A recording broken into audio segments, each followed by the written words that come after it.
myself. It's better for my health, leave it on the shelf. Ain't hearing nothing else. Tonight ain't the night, knowing the price. Pay it off with my life, till it's out with your lights. Do it all for the Christ, and he ain't playing nice.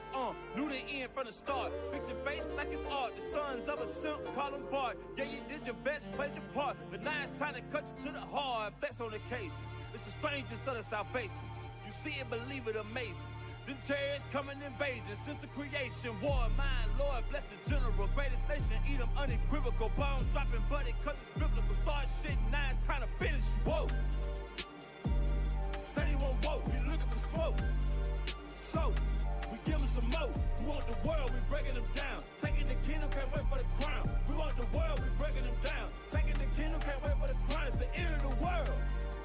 Ain't the beginning of ours. It's the end of the world. Ain't the beginning of ours. It's the end of the world. Ain't the beginning of ours.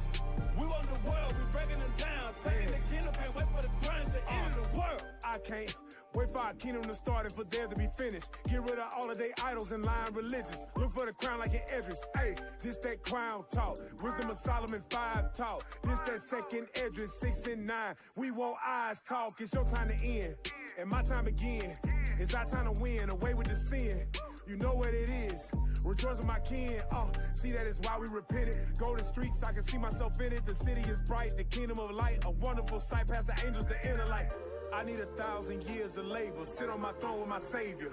Try the new wine, press alone. He bring pain like major. You think the nations is equal to us? TK Kirkland, who raised you? Flex on occasion, my God a racist. That's why we moving with patience. It's been a long time coming. I spent my whole life running. Now that I'm 10 toes down and established my faith on 100. Woe to the nations, my king will race them. You know they gotta be punished. Jeremiah 25. Yeah, you know they gon' fry. Whoa. Said he won't vote, he looking for smoke. So, we give him some more. We want the world, we breaking them down. Taking the kingdom, can't wait for the crown. We want the world, we breaking them down. Taking the kingdom, can't wait for the crown. It's the end of the world. Ain't the beginning of ours. It's the end of the world. Ain't the beginning of ours. It's the end of the world. Ain't the beginning of ours. We want the world, we breaking them down. Taking the kingdom, can't wait for the crown. It's the end of the world. Yeah. Ooh. Nice and loud. We like it. Damn. You know what I'm saying? The audio is. See how they do us? Yeah. We all the way up. It's always something. Now it's down. Now we all the There way you go. down. There you go. All praises. Shalom, shalom, shalom. Most high in Christ. Bless. Hey, y'all. Shalom, family. Most high in Christ. Bless. Lord willing. Y'all had a great weekend and an excellent Sabbath. We are the Nehemiah squad. We're going to reintroduce ourselves. I am Captain Sakai. Hey. It's Officer Shim. Officer Judah. All right. All praises. Hey, throw that thumbnail up there, man. Throw that thumbnail up there. All right. So today's show, Trump versus NATO. And the not so epic fury operation. Right. Ayatollah and Netanyahu dead. Hey, it's a lot going on out there, y'all. It's a lot going on. All right. It seemed like every week this war keep taking like different turns. New things is happening. It ain't like back in the days. Remember, they used to have wars. It just kept going on. There was nothing happening. Yeah. Now, it's so much technology and so much. It's a lot to talk about, y'all. There's a lot to talk about, you know. So, yo, let's get started. Hit me with video number 2. All right, so before we hit that, so y'all know what's going on. Matter of fact, throw up that, now, before you get that, throw up the map of the Strait of Hormuz, right? Let's throw this up, right? So, those of y'all, most of y'all probably know what this is already, right? But the Strait of Hormuz is a waterway where all of these ships go through from Asia into African area and all of that, right? Right here, all right? And so they got to get through there and do what? They delivering oil. Most of the oil tankers go through there. If you see the Persian Gulf, right? So a lot of them, they load up in there, load up the tankers with the fuel, with oil and all of that, go back the other way, so on and so forth. So what Iran did, Iran got that all shut down. The only people that can go through there are their friends. Damn. So the United States can't go through there. None of the European nations could go through there, right? So this is what's going on. So now Donald Trump, remember, he was talking about how they got Iran on the ropes. They got Iran all beat up and destroyed, but now he's looking for help. All right, so hit video number 2. Look at this, y'all. They ain't playing with Donald, No, they ain't playing. the orange man.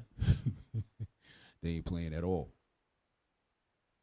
Are you confident that France will help with the reopening of Strait of Hormuz? Yeah, I mean, sure. I think he's going to help. I mean, I'll let you know. I spoke to him yesterday. I don't do a hard sell on them because my attitude is we don't need anybody. We're the strongest nation in the world. We have the strongest military. You see that? That's their pomp, man. Yeah. That's the pomp. Hey, y'all got to do something with this audio. It sounds crazy. That's the pomp of the United States of America.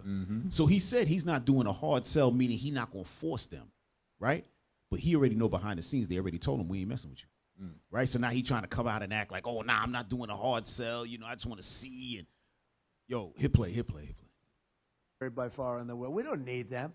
But it's interesting. I'm almost doing it in some cases, not because we need them, but because I want to find out how they react. Because I've been saying for years that if we ever did need them, they won't be there. Not all of them, but they won't be there. I was very surprised with the United Kingdom, because the United Kingdom, 2 weeks ago, I said, why don't you send some ships over? And he really didn't want to do it. I said, you don't want to do it. We've been with you. You're our oldest ally. And we spend a lot of money on, NATO and all of these things to protect you. Hit pause. I mean, So he said that he went to the UK and they didn't want to send no ships through the strait to try to help open it back up for the European countries. You know why? Because Iran is hitting everybody who deal with America. They don't care what country you are. Oh, yeah? You helping? Where your base at? Boom, we hitting you. And now people, they taking Iran real serious. Right. They taking them real serious. So now he said, yeah, I'm surprised. You our oldest ally. Yeah, they said, man, old nothing. Yeah. You know what I'm saying? Because you've been telling all lies, so we ain't no ally. You know what I mean? Yeah, they like, we ain't doing this with you. No. Right. Nah, Hey, man. I know You don't know back what in the the hell day, you doing. I Go had ahead. a little crew we ran with, right? And this new guy comes in, one of my cousin's friends or what, he come in from out of town. And he not really tough like that. Right. But he seen that how we was, so we took him out one night and he just calling out everybody. Like he's just real big and bad. And we don't want to whoop your cousin. You know what I'm saying? But you got to talk to your cousin, right? He got into it with these dudes at a restaurant and we all gathered together and we was like, hey man, we gonna have to let him, he got to experience it. Damn. So we kind of let that happen. And that's that's kind of what's going on here. Yeah. The other countries like, hey, look, man, you talking crazy and For real. you're going to have to see one. They Yeah. have to let it happen. Yeah, because in order for us to roll like a unit and fight for you, we got to know that you able to knuckle up Yeah. and get your own game going. Yeah, Once we exactly. find out you really about this, now we got you. Yeah. But other than that, you got to get up out of here. Right? So the U.S. is getting tapped in the chin right now, right? Go ahead, hit play. protecting them. We're working with them on Ukraine. Ukraine's thousands of miles away, separated by a vast ocean. We don't have to do that, but we did it. Well, Biden did it. I mean, I have to be honest with you. Biden got taken to the cleaners. But we worked with them in Ukraine. We don't need to work with them in Ukraine. And then they tell us that we have a mine ship around, and they don't want to do it. I think it's terrible. No, I was very surprised. I told him, we requested 2 aircraft carriers, which they had, and he didn't really want to do it. And then right after the war essentially ended, meaning they were obliterated, he said, Whoa, hit pause. So now he's trying to act like Iran has been obliterated. Iran is everything but obliterated. You got to find all other words but the word obliterated. Right. All right, they running much game. Y'all gonna see what it is as we go forth. Y'all gonna see. It's a lot of crazy. Y'all brothers and sisters who's watching, y'all better call everybody and share this. I'm telling you, it's crazy right now. Go ahead, hit play. That's why the United Focus Kingdom ain't messing with them, Cap. He talk about they obliterated. Right. Now he said use a lie, man. They obliterating us. Right. We getting tossed to bruh. and fro. Go ahead, hit play. I would like to send the aircraft carriers. I said, I don't need them after the war is ended and won. I need it before the war. So I was very upset not upset, I was not happy That's with the same UK. thing as upset. Right. I think they'll be involved, yeah, maybe. But they should be involved enthusiastically. We've been protecting these countries for years with NATO because NATO is us. Oh, whoa. Heard that? He said NATO is us. That's true. Yeah. NATO is the United States. Yep. Without the U.S., NATO don't even move, really. You know what I mean? But, once again, you got Trump putting himself against NATO, like the United States against the rest of NATO. Go ahead, hit play. You can ask Putin. Putin fears us. Damn. He doesn't fear. He has no fear of Europe whatsoever. He fears the United States of America and the military that was built by me in the first term. Support journalism. More lies. Yo, that man is crazy. More lies. Yo, the man said he built the military. You have to love Donald Trump, man. Right. More lies. This guy's a comedian, bro. He Putin ain't scared of that. Ain't scared of you. He never been in no fight like that. Nah. He built a military. Hell no. Listen, I'll be shocked if Donald Trump actually ever had a knuckle fight in his life. No, he never have, man. I don't think he's ever raised his fist, man. This man is crazy, bro. He probably got earth, wind, and fire slapped out his ass. he ain't fought nobody before, man. Right. Hey, y'all. Oh, so look, I want to bring something up real quick. Hold on. We talking about that. Let's go to video number 11. Go to number 11.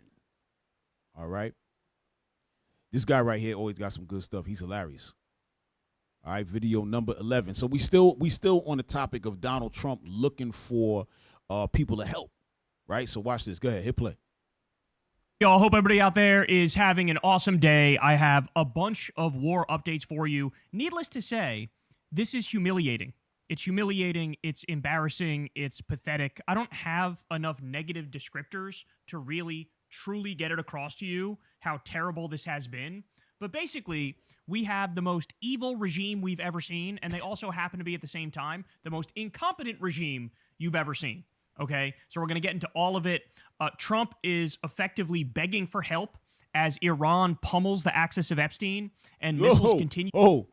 He said the axis of Epstein. Let me tell you something. Epstein is alive, bro. This man is involved, and he's been dead for how long? But he's so-called dead for how long? And he's involved in everything. But he's right. Because that Epstein mentality and everything that he put in, that's why this is happening. Why is he calling it the axis of Epstein? Because Epstein has a lot of evidence or blackmailable things against a lot of these people. Right? And what Epstein's down with Israel. So whenever they're ready to say, hey, listen, push the button on Iran, do that, they got to do it because they don't want to deal with the pictures, the video. Right. You know what I mean? That's why he's saying that. But hit play. To pound Tel Aviv day after day. We have the MAGA goons are completely falling apart as they desperately try to defend Trump's war. We have the Netanyahu question, y'all. We're going to get into that. Is Netanyahu dead or alive? There's a huge hit pause. We're going to jump on that a little bit later, y'all. All right? Go ahead. Hit play. Raging debate on social media over this. We'll also get to Tucker Carlson is saying that he caught the CIA spying on him and that Trump is likely to charge him with crimes. Stop and think about that. A guy who was, an ally to the president 7 seconds ago, and it looks like they may be targeting him for crimes. And then later on, we have micro penis allegations against... What? They wilding. Go ahead, hit play. Y'all don't worry about it. One of the large MAGA TV this hosts. Is just his opening thing, but I wanted, past that opening, he getting ready to say something in a little while. Go ahead, hit play. And we also have, this is truly a nightmare scenario where we have China completely surrounding Taiwan, North Korea firing missiles, and World War III fears erupting. Okay? So it's all happening at once, bro. I always butcher this quote, but there's something... hit pause for a second, and this is what I remember Deacon Malachi was bringing this out, right? United States is going so crazy that now China's going to feel like they could do whatever they want with Taiwan. Why would they not? Because United States is do what? They ran down Gaza. They hitting Iran. They doing whatever they want. Running down on Greenland. Running down on Cuba. Running down on Venezuela. Yo, it's a lot going on. Running down on Nigeria. They don't give a damn. So how they going to tell somebody don't run down on something? Right. But that's what he's saying. But hit play. Like, over the course of years, days happen, but then over the course of days, years happen. I know I'm butchering that, but you get the point. Like, you can go through long stretches where nothing happens and then short stretches that, like, totally rework the global order. And that's basically what we're going through right now. So you guys know the deal, man. Everybody please do me a big favor. Subscribe to the channel and click that bell icon. That helps the channel out a lot. You can also support the show on Patreon. That link is below if you're so inclined. You can also sign up for Crystal Kyle and Friends on Substack. Again, that link is below as well. Remember, guys, this is real independent media, so I've never done an ad read. I've never talked to an advertiser. I've never taken money from a PAC or a government or a billionaire or anything like that. I'm very proud of that fact. You guys have made that possible with your $2 a month donations, $5 a month donations. So thank you again for all of you who do support the show. And of course, everybody go sign up for Corn's World or go subscribe to Corn's World. Hit pause. Hey, sorry about that, y'all. Right? We got to listen to all of this because guess what? I didn't have the minute marker. Hit play. Live Kyle and Corn episodes every Monday night. All right, guys, let's go ahead and jump right in. So let me start with this. We're already at the point where the illegal and offensive war on Iran, waged by the axis of Epstein, the Israel and U.S., the cost has surpassed $20 billion. Yo. Damn. So, are you serious right now? Damn. $20 billion for what? What are you getting? What is the United States and them getting out of this? We're going to find out. They trying to get something out of this. That's a big investment, $20 billion. You're going to find out where all this money coming from, where it's going. It's some amazing stuff, but go ahead, hit play. So the official number, and this was, a little while ago that this was posted, so it's probably up way more now, right? But we're probably at like $23 billion already blown on this illegal and offensive war. Just to put that in perspective for you, that is free school breakfast and free school lunch for every kid in America for an entire school year. Mm-hmm. That we instead decided to use blowing up elementary schools in Iran and bombing oil refineries, which then poisoned a city of 10 million people. So we decided to terrorize the world as opposed to feed our own kids. Right. Draw your own conclusions based off of that as to what kind of a country we are, okay? Then we have this. So there's a bunch of reporting that's coming out from the New York Times. They are saying that Netanyahu defied Trump in striking the Iranian oil, that Trump allegedly warned against targeting Iran's oil, and Netanyahu did it anyway because it would trigger chaos in Tehran. So as I told you, Right. So they didn't want to hit the oil refineries and all of that because then Iran would hit their oil refineries or their oil deposits, right? But Israel has something else planned. They trying to make Iran go into like a dark zone to where the people will start to have chaos in their own country against their own leaders, right? Oh no, stop the war. That's what he's hoping for, right? Let's drop this for a second. I know there's something else I want out of there. Hit play again. There's something else I want out of there. Bring it back. How y'all drop it that quick? Go ahead. We know that the Israeli goal is not actually just regime change in Iran. They want Iran to Right, go ahead. to be a failed state. They want it to be like Libya. They want like warlords dividing up the country and ruling over different portions of it. They want open slave markets. They just want to make it so Iran is no longer a regional player that can threaten their dominance and their hegemony. Right. That's the point. And Israel's goal is, let's become a regional superpower first, and then in the long run, let's become a global superpower. Right. Okay? Hit pause. And the reason, and this is crazy, right? You might think, how is Israel going to become a global superpower? But what's happening, like we told y'all last week, Israel is trying to stretch themselves and take over all of these Arab countries. That's what they want. They want to take over the Middle East. Then I heard that in South America, they're trying to get Argentina and all of that area down there. They're really trying to stretch. This is a whole other, Esau really going for it right now. Right. They 100% going for it. You know, based on what he said, jump to minute 16.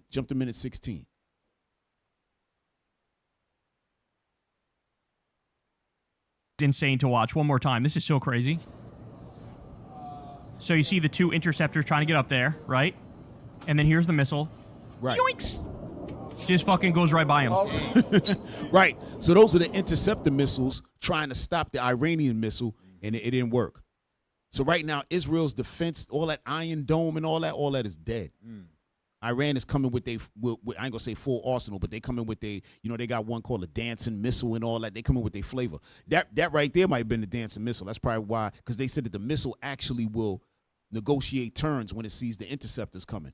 Yeah, it's a whole other thing going on. Hit play. And then the delayed shockwave.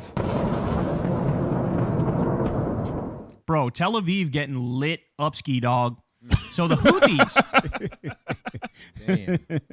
Go ahead. are Look at threatening to close the Bab al-Mandab Strait, the Red Sea's gateway. Quote, our fingers are on the trigger. Yemen's participation is just a matter of time. Full coordination with the resistance axis. So, bro, having like a double closure coming up, oh my goodness, oh my word. Again, gas has already gone up a lot. It can go up more than this, bro. Right, and right. it's going to go up more than this. Right. And, you know, we'll get to the clip in a second. But if you think they have any idea how to get the Strait of Hormuz opened again, they literally don't. They have no idea what to do. More on that in a second. The Cradle says, according to Israel's public broadcaster, the army and the security establishment are demanding that the government approve the call-up of around 450,000 reserve soldiers. Yeah. Excuse me? So what they're doing here is they're trying to amass Watch this. a bunch of troops for a colossal ground invasion to steal all of South Lebanon. That's the point. Damn. So as I keep telling you, this is the axis of Epstein, and they're trying to create the Fourth Reich. Make no mistake about it. This is part of the greater Israel plan. Right. So hit The pause. point is to... Right. That's what we're talking about, the greater Israel, right? So now they thinking that's what they want to bring these troops in there to do what? Take over the area and then occupy, right? So if they can occupy Lebanon, because right now, okay, yeah, you fighting Iran, but now all of a sudden you in Lebanon, right? Playing games, right? Throwing a puff of smoke, doing the Green Goblin. Remember the Green Goblin would fly up there and then drop one of his little, his potion, poof, and then fly off. You in the smoke. You don't know what the hell going on. Right. Right? But y'all, hold on. Let me just read the scripture. We got to get the scripture, man. Let me get Isaiah 13. We got to read this. Y'all seeing all of this go on. This is the Lord. This is what we was talking about last week. Remember that? They were saying, oh, yeah, you know, they're ushering in Christ and they're going to usher in. Yeah, they are. But it's not going to be to their liking. Let me get Isaiah 13 and read verse 1. It's the book of Isaiah, chapter 13 and verse 1. The burden of Babylon, which Isaiah the son of Amos did see. Right. Jump down to verse 3. Verse 3. I have commanded my sanctified ones. I have also called my mighty ones for mine anger. Go ahead. Even them that rejoice in my highness. Go ahead. The noise of a multitude in the mountains. Yep. Like as of a great people. A tumultuous noise of the kingdoms of nations gathered together. Right.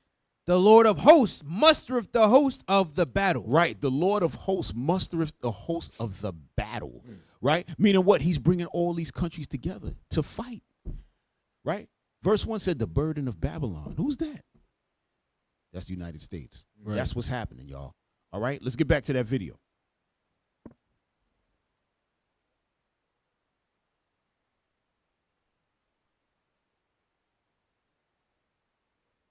steal the territory. The point is to annihilate anybody in the way. Right. Women, children, doesn't matter. They've already displaced like 700,000 people in Lebanon. Damn. And this is barely being talked about. This is barely being discussed. You heard that, y'all? So- So now they've already displaced 700,000 people in Lebanon. We're not even knowing about this part, right? So this is what's happening all across Israel and America is really just losing their damn minds, all right? Hey, listen, we're going to drop this video, all right? Let's get to number 5, right? Because now you have the Iranian foreign minister, right? He's coming out and talking now. Now we're going to hear from Iran's own mouth what's going on, all right? That's really what you want. Because it seemed like Iran, they just doing stuff. You don't know exactly what's going on. They sent the foreign minister out to have like a press day. So he was out all day talking to media, letting them know what's going on, right? So y'all can just start the video from the beginning. We're going to go to about 2:40. Turn now to the foreign minister of Iran, Abbas Araghchi. Good evening to you, sir. Well, good evening to you. Thank you for having me for the second time. Yes, and they are extraordinary times. Minister, President Trump said this weekend he is not ready to make a deal with Iran because the terms aren't good enough yet. His administration is saying this war could last another 3.5 weeks or so. Has Iran asked for a ceasefire? No, we never asked for a ceasefire, and we have never asked even for negotiation.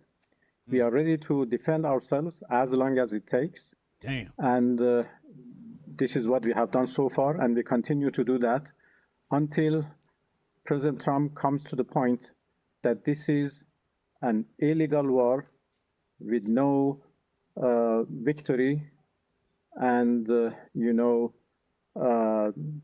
there are people being killed only because President Trump wants to have fun. This is what he has said. Yo, Have fun. right. So, yeah, right. So she's asking him, "Are y'all negotiating for a ceasefire?" He said, "Nah, we ain't worried about no ceasefire. We about to throw these bows." You know what I mean? And he's saying Trump is what? He's having fun, right? What he means is that he said it already. It's an illegal war. It's illegal. They're not supposed to be doing this. They sat down to negotiate. They went against that, and that's what he's talking about. All right, hit play, y'all. We are not. Yes, this is what he said, that they are sinking, ships and targeting different places because it is fun. And the Secretary of War has said that there is no mercy. And this is actually a war crime. Even saying that is a war crime. So this is a war. This is a war of choice by President Trump and the United States, and we are going to continue our self-defense. Well, that may be your position. Where we at on that, sir, y'all? You had 2 minutes? All right, that's cool. Go to 4:55. Watch this. So now they're gonna start talking about the Strait of Hormuz again. All right, and watch what he says about that. Is reporting that European diplomats from France and Italy are talking to your government about trying to get safe passage for their ships. Are you open to restarting oil and gas vessels going through there? Well, we are open to countries who want to talk to us about the safe passage of their vessels. You are negotiating with France and Italy? Well, I cannot mention any country in particular. So hold on, y'all. Hold on. So right now, what he's saying is that, remember, we watched the first video. Trump was saying he's trying to get everybody to do what? To get with him and help him get through the Strait of Hormuz, but nobody wants to help out. This guy is saying now, right, the foreign minister is saying that the European nations are contacting him directly to negotiate so they can get through. So he's allowing. He said, "All right, cool. If y'all talking with the right language, yeah, we're gonna make it happen for you." So that's where they at with it. Go ahead, hit play. Been approached by a number of countries who wants to have a safe passage for their vessels, and this is up to our military to decide. And they have already decided to let a group of vessels belongs to different countries to pass in a safe and secure. So we provide them security to pass because we have not closed this strait. They are not coming themselves because of the insecurity which is there because of the aggression by the U.S. I want to ask you again about the negotiations. Iran has declared it has 440 kilos or so of nuclear material. Where is that material now? Who has custody of it? Now, is she crazy? Thank you. Anybody who watching is gonna be like, wait a minute, how the hell you gonna ask him where's that material at? Right. Oh yeah, I have it right here. I have it right here, Miss Face of the Nation. I have it. Do you like to see it? Like, what are you talking about, lady? Who has it? Go ahead, play. Yo, I'm telling you, Esau got a lot of. I'm telling you, man, Esau is a proud prideful demon. people, bro. Man, they proud. Nobody Very asks proud, questions bro. like this, man. And it's the woman too, Right. White woman. Talking about, and where is it? Hit play. Well, we have not declared. This is verified and declared by the agency. That's this is not a secret. This is not a secret, The agency have said in his many reports the exact amount of our enriched, nuclear material. Yes. So where is it now? Who has custody of it? She's still going. They are under the rubbles. Our nuclear facilities were attacked, and everything is under the rubbles. Of course, there is the possibility. Hold on, pause. You see how slick my man is? Mm-hmm. He answered beautifully. Yep. He said everything was attacked. It's under the rubble. That thing ain't under no damn rubble, man. They got it, and they got a bomb, too. Yeah. Listen, y'all, the scriptures is very clear and plain. These people right here, the Carmanians, the Persians, the Iranians, whichever name you want to use, they will have the bomb if they don't have it already. They have it. They have the understanding. They got the brain power, and they will use it 100%. So he's answering her dumb just the same way she's asking the question dumb. Where's the materials? It's underneath the ground, buried, miss. Meanwhile, back at the ranch, my man got missiles. They got like 1,000 missiles with that stuff in it, man. Go ahead, hit play. To retreat them, but under the supervision of the agency. If one day we come to the conclusion to do that, it would be under the supervision of the agency. But for the time being, we have no program, we have no plan to recover them from under the rebels. Am I understanding you here? Because I know that you said 48 hours before the U.S. strikes happened, you had personally offered to President Trump's negotiators to take that 440 kilo amount of 60% enriched material and to dilute it. You said Iran was ready to give that material away. This was in the deal that was also presented to Vice President Vance by Oman. Today, is Iran still willing to let go of that enriched uranium? Well, that was one of the elements of a deal that we were negotiating with our, American interlocutors. That element dealt with the question of Iran's 60% enriched material. And I offered actually that we are ready to dilute those enriched material or downblend them, as they say, into lower percentage. So that was a big offer, a big concession, in order to prove that Iran has never wanted nuclear weapons and would never want them. Are you willing to give that up now? Well, there is nothing on the table right now. Everything depends on the future. If any time in the future we decide to enter into negotiation with the U.S. or other interlocutors, we may decide what to put on the table. For the time being, nothing is on the table. All right, y'all. Y'all can drop that, right? So listen, I just put a video in the class content, right? Download that one. All right, we're gonna bring that up next, right? And also bring up that thing that I have Ali Khomeini, right? His fatwa against nuclear weapons. We're gonna bring that up in a second. But do y'all see what's happening here, bro? Yeah. At the end of the day, what you have here is that they want Iran to give it up so bad. And are you willing? He said downgrade it, down dilute it. Right. Yeah. They told her to dilute it. Yeah. Yeah. No, negative. Ain't no diluting nothing. That thing is going into a nuclear warhead. That's it. They have to have it because the Lord said so. But how else you gonna protect yourself in the against Israel? How else you gonna do that? You gotta have that weapon. All right. Hey, bring up that thing with Ali Khomeini. Watch this, y'all. Ishmael know that all of these white people is the same, bro. Of course. Only people that's confused about all white people being the same is blacks and Hispanics. Like, he ain't giving you a damn thing. Right. That's just how it is. Right. Look at this, y'all. Go ahead.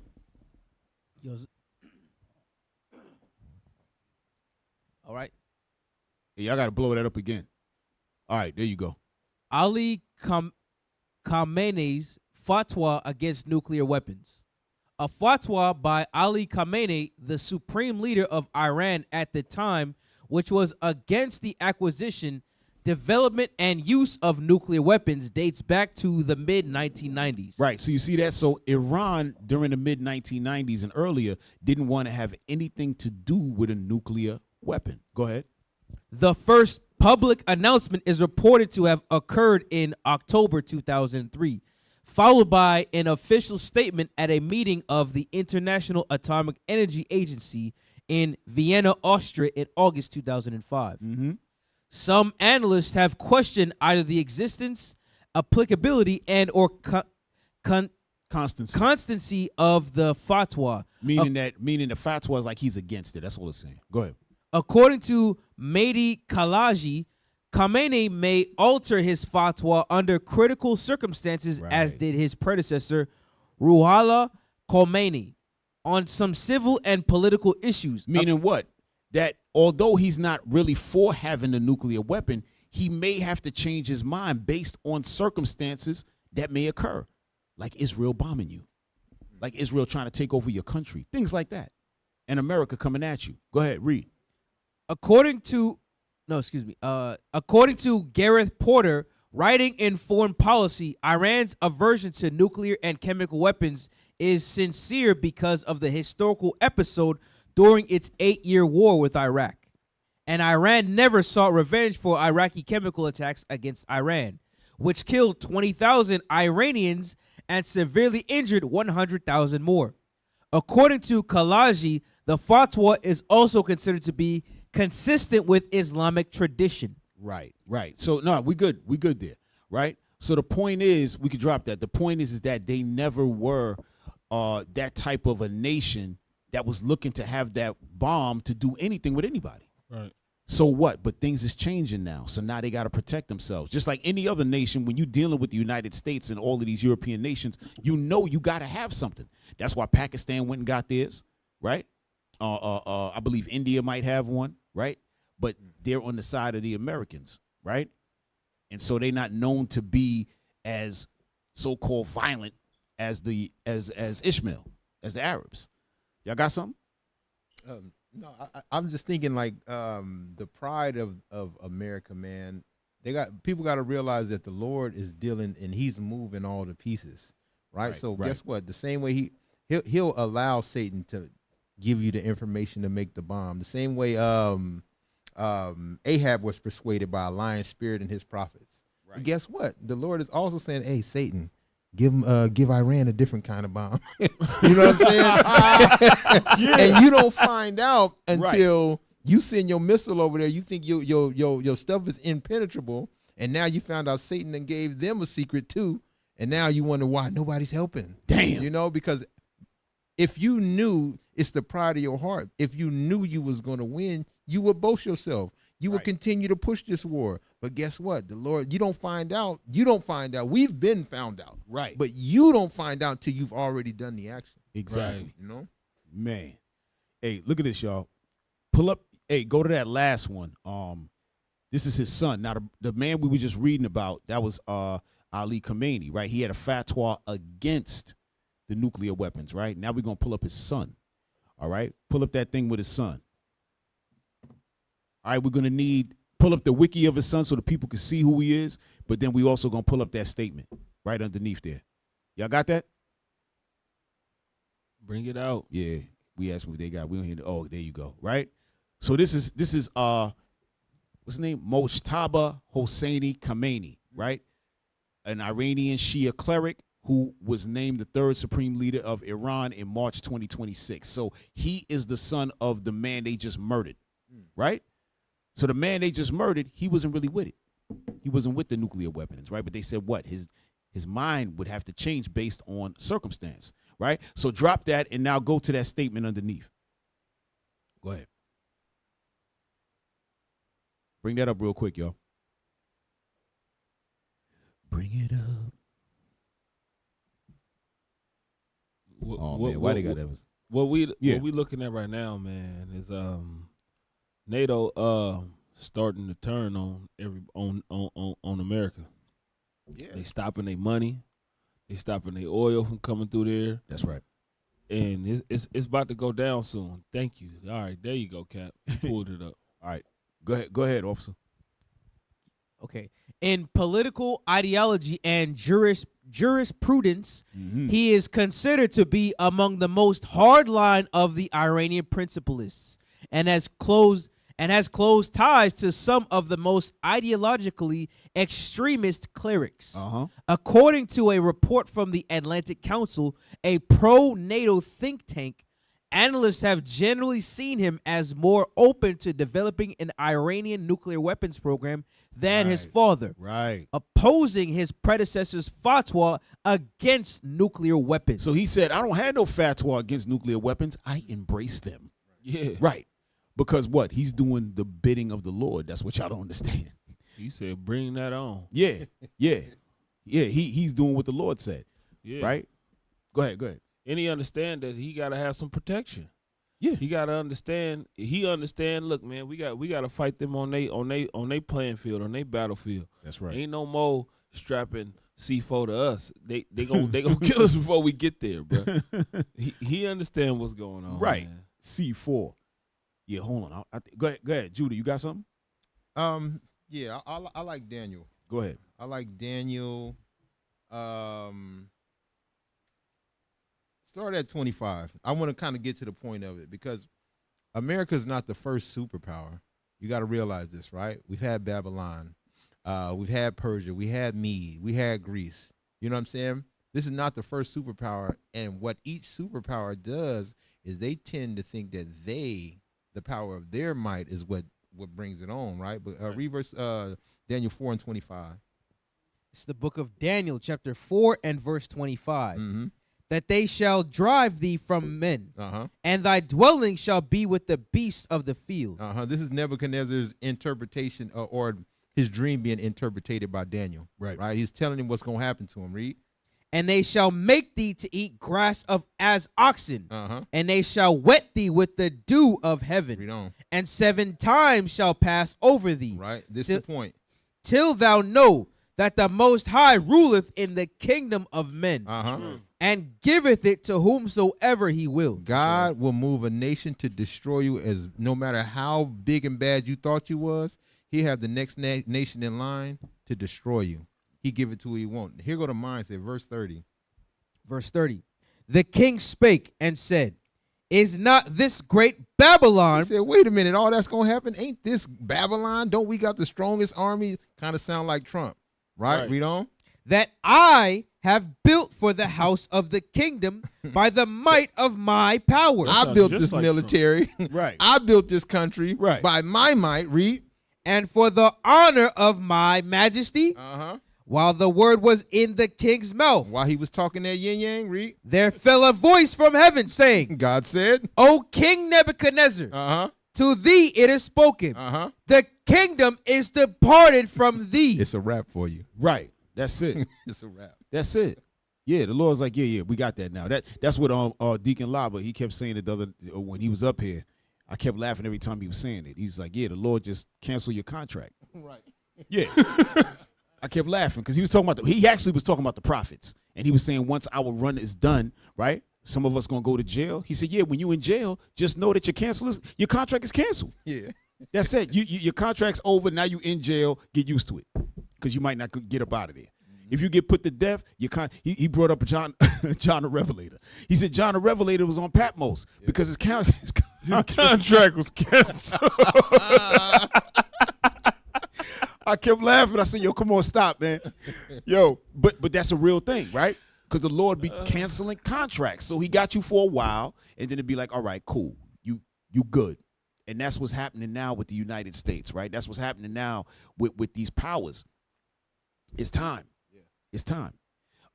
Real quick, bring up remember that last video I put up there? I told y'all to download. Bring that up real quick, too. That's with the another interview with the foreign minister of Iran, right?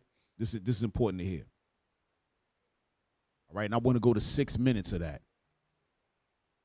All right? Yeah, go to 6 minutes, y'all. A little bit before 6 minutes. And still everything is under control.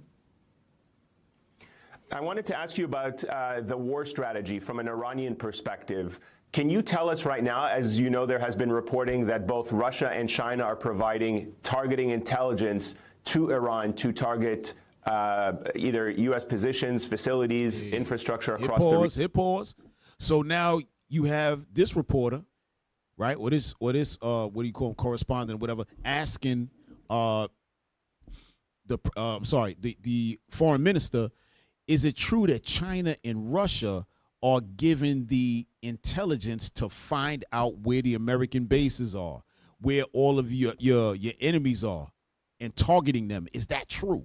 Right? Watch this. Hit play. Can you confirm or deny whether Russia or China is providing military support and intelligence to Iran? Well, Russia and China are our strategic partners. Damn. And we have had close cooperation in the past, which still continues. And that includes military cooperation as well. I'm not going into any details of that. good cooperation with these two countries, politically, economically, even militarily. Wow. Hit pause. So he's saying China and Russia are helping them strategically, militarily, economically, all of that. So what is that telling you? That America's in war against China. They're in war against Russia.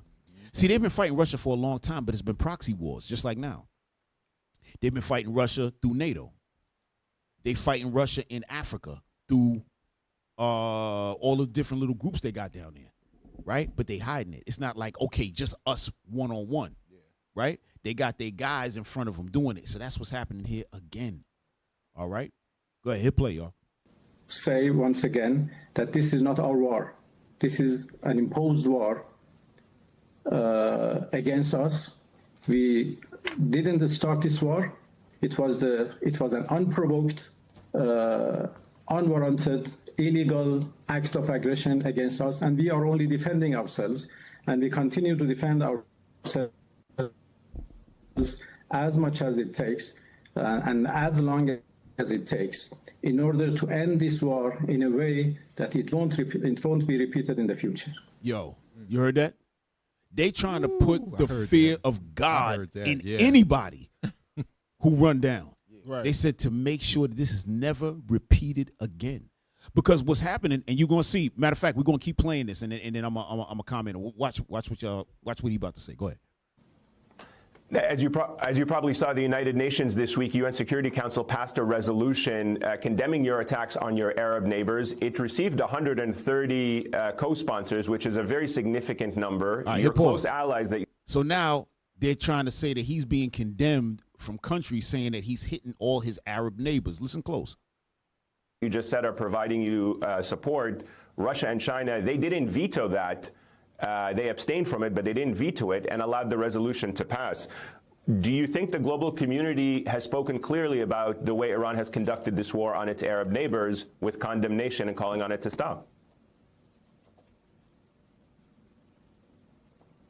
The Security Council is suffering from the lack of justice in its decisions and resolutions it makes.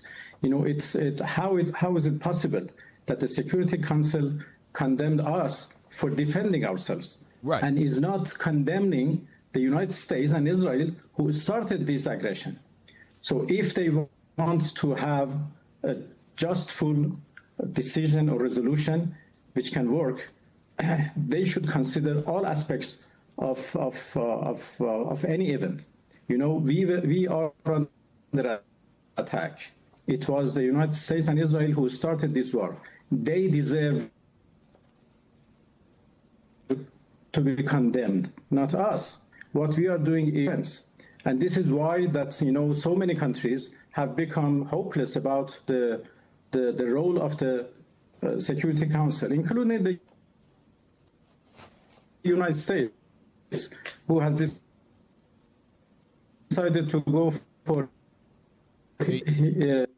That's not y'all. That's not us. I'm sorry, y'all. That's not us. That's the actual video. That's how he is, because what they did was shut down all of the internet service in Iran. The Iranian, the Persians, they did that themselves. So he just got his line only. So it's a little tricky over there right now. But hit play. Its own board of people, even for the United States, the council votes, you know, politically and based on the interest of, you know, certain countries, and not based on realities, based on justice. You do acknowledge, though, that Iran is targeting civilian targets across the Gulf countries, right? Because, you know, I've spoken to officials across the region, and many of the targets that have been hit are clearly civilian buildings. Why is Iran targeting civilian buildings and airports and commercial ports in Gulf countries that made clear they are not involved in these attacks against your country? Oh, hit pause. So now the other Arab nations who are not in don't have any problems with Iran at all, but their problem is that they're allies of the United States, right? So they got bases in those countries. So a lot of those bases are what? They're in residential neighborhoods. They're in different places. Iran don't give a damn where they at. Right. They don't give a damn where they at. Their point is, if you rolling with these guys, we're going to hit the base in wherever they at. Right? So that's what he's saying. Go ahead, hit play. No, it is clear that we are attacked from, unfortunately, their territories. From American bases. Y'all heard that? So America is hitting them from those same bases in those Arab nations. So those Arab nations who's housing the U.S. military bases, they're launching from there. So they saying, hey, why you letting them launch from there then? Yeah. So we got to hit it. Right? But now, guess what? What you see what this guy's trying to do? He's trying to make it look like Iran is hitting kids and trying to blow up school. That ain't what's going on. Right. Hit play. Bases and American military installations in the territory of the Persian Gulf countries, and this is very unfortunate. What we are doing as an act of self-defense is to targeting American bases, American installations, American assets, and American interests, which are unfortunately located in the territory of our neighbors. Just as an example, 2 days ago, the United States attacked one of our, banks. They are doing, they are. What the hell? Hit pause. What a bank got to do with it? Right. But they hoping probably they got gold deposits there. They probably know what's there. Right. So they hitting those banks. They trying to. This is the United States. They going all out. But you don't hear about stuff like that. You don't hear that. Right? Listen, drop this video. Bring up number 7. Right? So now in this next video, you're going to see that there's a leader from one of the Arab Emirates, and he's complaining about what Iran is doing. But watch, you're going to see what the complaint is, right? And this is what it is, y'all. It's these Arab Emirates, but again, like the scriptures say, they're going to remember their nature. Mm-hmm. It's like we were saying in the last show when I forgot what country it was, and then they remembered that they were like, yeah, but Saudi Arabia. They was like, the United States, they just left us here. They're not even defending us, right? But this is what's going on. But watch this. Hit play. Number 7, y'all. Y'all can start it from the beginning, and then we're going to jump. Victoria Gatenby is in Doha. Victoria, you're monitoring developments across the Gulf country, which continues to come under Iranian fire, whether it's from missiles or drones on a daily basis. What are you seeing? Yeah, well, GCC countries are continuing to call for... Hit pause. GCC countries. Let's deal with that first. Hey, y'all. Number 8. I got a list of the GCC countries. Just bring that up because nobody ain't gonna know what that is. Not too many people. I didn't know what it was. I said GCC countries. I mean, I took a guess at it, but we need to see that thing so everybody can be clear with what's going on. Number 8. All right, bring up number 8. It's gonna be a list of the GCC countries. That's where they're saying that they're getting bombed and they're complaining, so-called, right? Or other people are complaining for them, right? All right. There you go.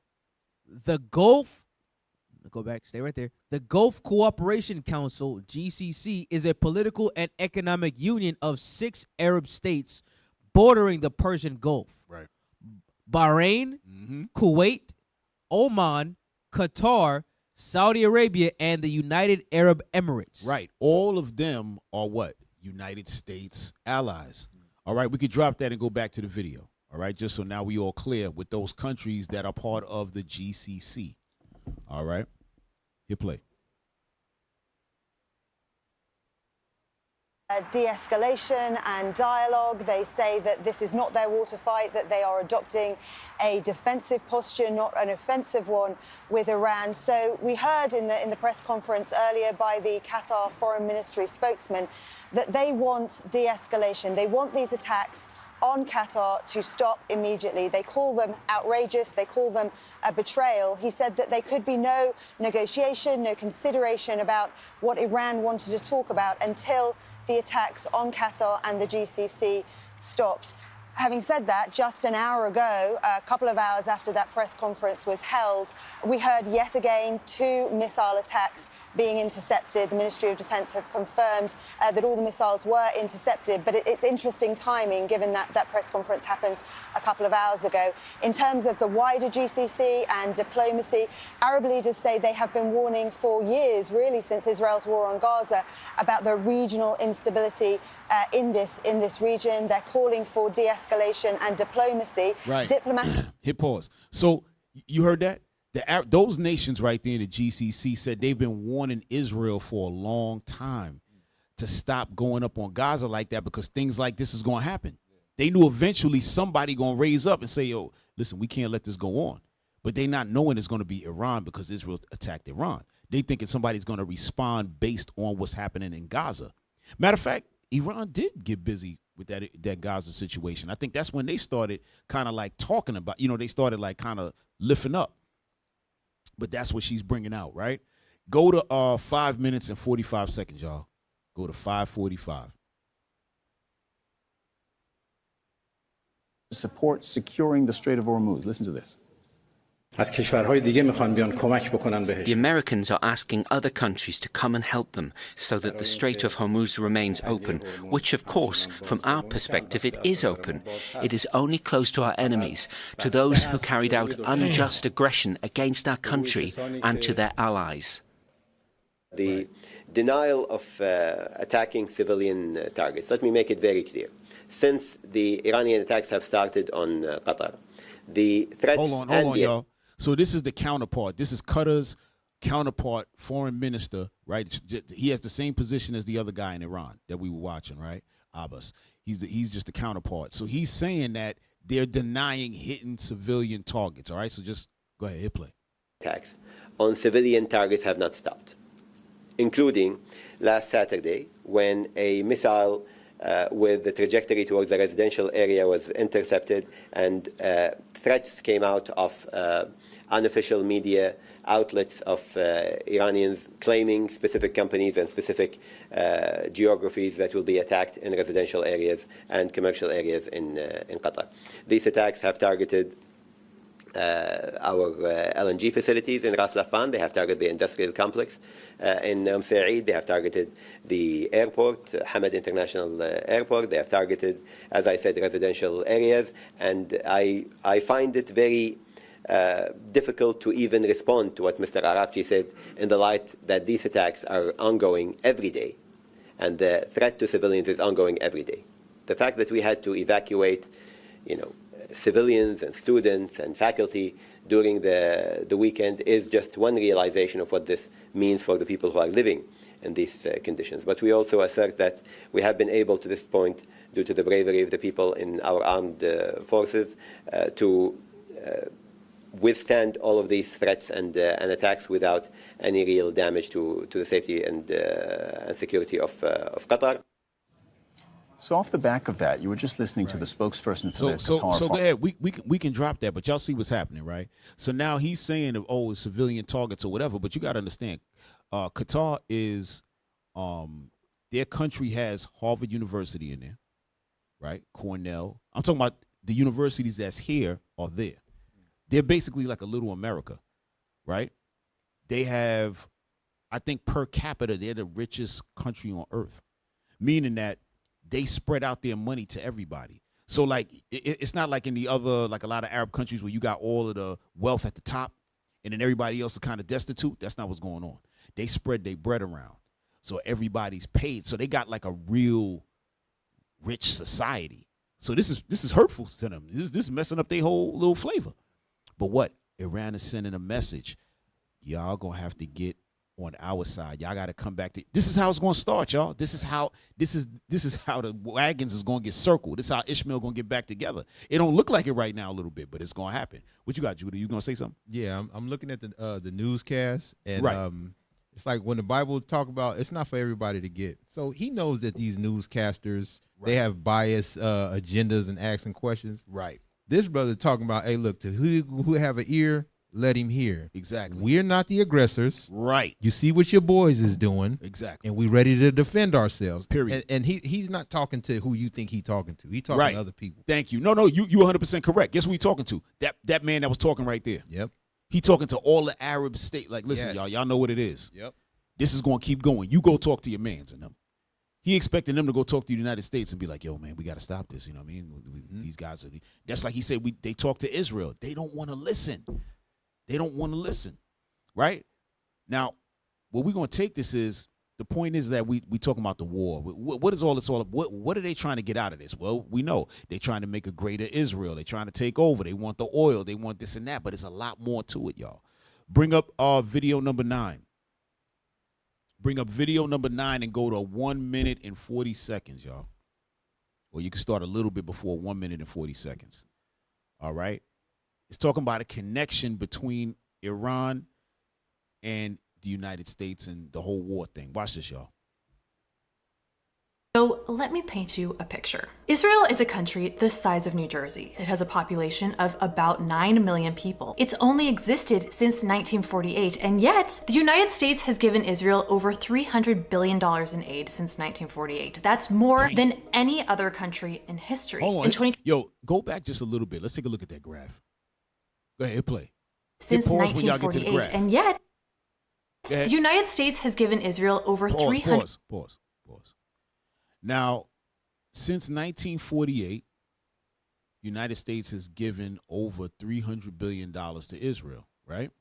Then they have a list of countries that America has given aid to, military, economic, right? But when you look at Israel, look at the economic, look at the military, right? How you know? Because of the colors. When you see up to the left, it says that cream color, that tan or whatever, that's economic. And the orange one is military, right? Massive military. Now you're going to see how and why they gave that money. Hit play. $100 billion in aid since 1948. That's more than any other country in history. In 2024 alone, we gave Israel $17.9 billion in military aid. And that's on top of the $3.8 billion we give them every year as part of a standing agreement. And where does that money go? Well, under the 2016 to 2028 Memorandum of Understanding, Israel gets about $3.3 billion in foreign military financing grants. Hey, hit pause. We need to see that thing. Get me out the way. Is that the same one that was up, or is one right before that? That was the same one? Okay. It says it includes $33 billion in foreign military financing, funds, and an unprecedented $5 billion commitment in missile defense assistance. This funding will be dispersed in equal increments of 3.3 in FMF and $500 million in missile defense funding each year for the duration of understanding, right? Now, watch this. Hit play. Plus an additional $500 million for joint missile defense programs. And Israel is required to spend the vast majority of that money on American weapons. Pause. Now y'all see why that money's being pushed over there? They're saying, yeah, we giving you this bread and you got to buy the weapons from our weapons makers, right? So essentially what they're doing is it's like a Ponzi. It's like a it's like a 3-card Marley. They playing games. So instead of just giving them the weaponry, they giving them money and then they coming back and spending so-called money on weapons and then they send them the weapons. But in reality, they're really just giving them the weapons. But and what? Those companies are making money, right? So look at this. Israel will spend more.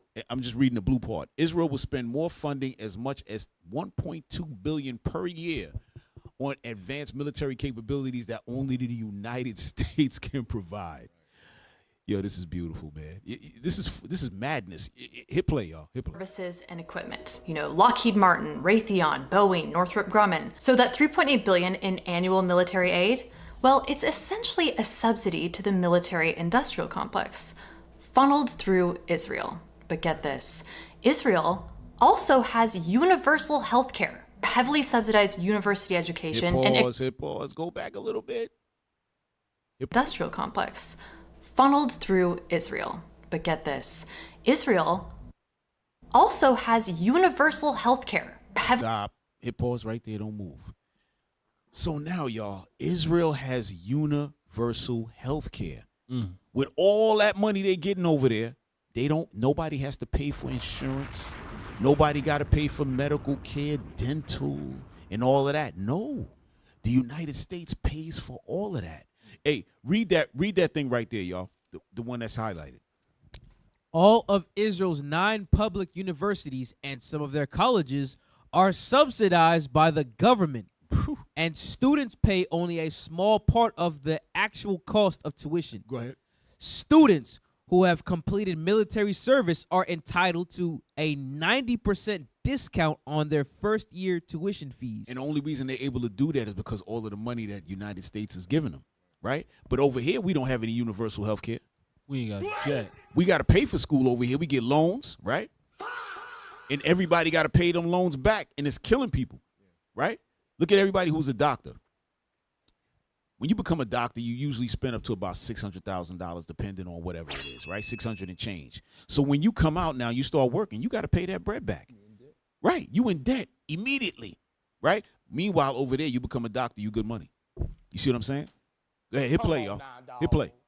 Fully subsidized university education and extensive social programs. Meanwhile, Americans are drowning in medical debt and student loans. Damn, We're see funding Go ahead. another country's social safety net and their missile defense systems, while we don't even have healthcare or affordable education ourselves. Right. So when we talk about supporting Israel, we're also talking about supporting defense contractors who profit billions from war. Hit pause. And remember, don't forget, remember we did a class in a show a long time ago, a while now. We've been doing the show a little while, that a couple of the defense contractors are actually over child support.